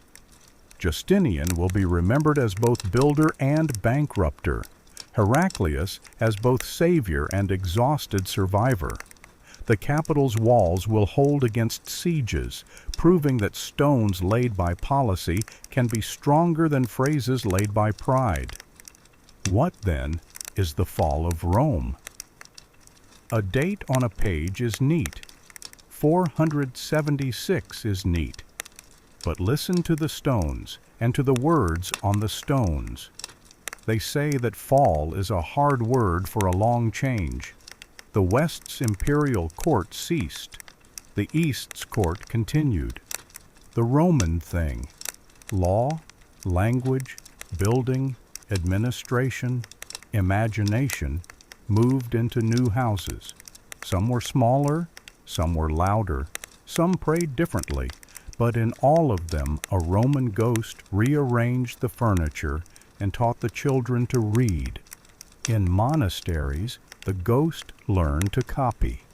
Benedict of Nursia, architect of quiet order, writes a rule in the 6th century that gives Europe a template for work and prayer, for humility and hospitality, for leadership without vanity. His monks become gardeners of memory, saving texts and techniques. How to measure time with bells, how to bind books so they last, how to drain fields so they feed. They are not the only keepers of Rome, but they are some of the most patient. In city courts, meanwhile, scribes write in a Latin that sounds like a bridge. It leans toward the future while carrying the past. In law schools and chanceries, Justinian's code walks under new names. Kings of the Franks and Lombards write their customs alongside Roman rules and call the result justice. Merchants write contracts that expect good faith and consideration even when the words themselves have shifted into other tongues. The idea that law should be written, public, and argued becomes a European reflex. When cities later reawaken into communes and universities, they will discover that their grandparents had already blessed their textbooks. Walk a Roman road at dusk, centuries after legions have left it. The stones still learn a cart's weight. The ditch still teaches water where to go. A milestone lies on its side. A shepherd sits on it and eats bread dipped in oil sent from a port that ships still serve. Overhead, a dome from a temple now crowns a baptistery. The plaster is new, the geometry old. Children play a game with pebbles and pretend they are coins. The rules are inherited along with the stones. In the conscience of the West, two cities begin to share one neighborhood: Rome, the memory of law and stone, and Jerusalem, the memory of mercy and text. They are not always friends. They argue in letters and in riots, but together they teach Europe to dream in a way that made cathedrals possible and parliaments imaginable. In the East, where the two were never enemies, a synthesis is written in liturgy and law. Ceremonies grow precise, and courts grow detailed. Science flickers in Greek and Syriac, then roars in Arabic far to the south and east, where scholars will drink from the Roman cup as if thirst were a new invention. If you must have a closing scene, take this one. The Tiber moves with the same patience it had when Aeneas rapped his gods and when Romulus drew a furrow. The river has carried emperors' barges and beggars' skiffs, triumphs and funerals, taxes and alms. It has watched wolves and popes drink from its edges. A child leans on a bridge parapet and throws a laurel leaf onto the surface. It turns and disappears. The city breathes, not as a capital of an empire, but as a capital of memory. From here you can walk outward in any direction and follow Rome without knowing it. A court's schedule, a town square, a habit of paving, a bishop's archive, a field's boundary stone, a word in French, a proverb in Spanish, a cadence in Italian, a legal paragraph in German, a blueprint from an American capital, a map of a Latin American city. Each is a path under your feet with Roman gravel in its mix.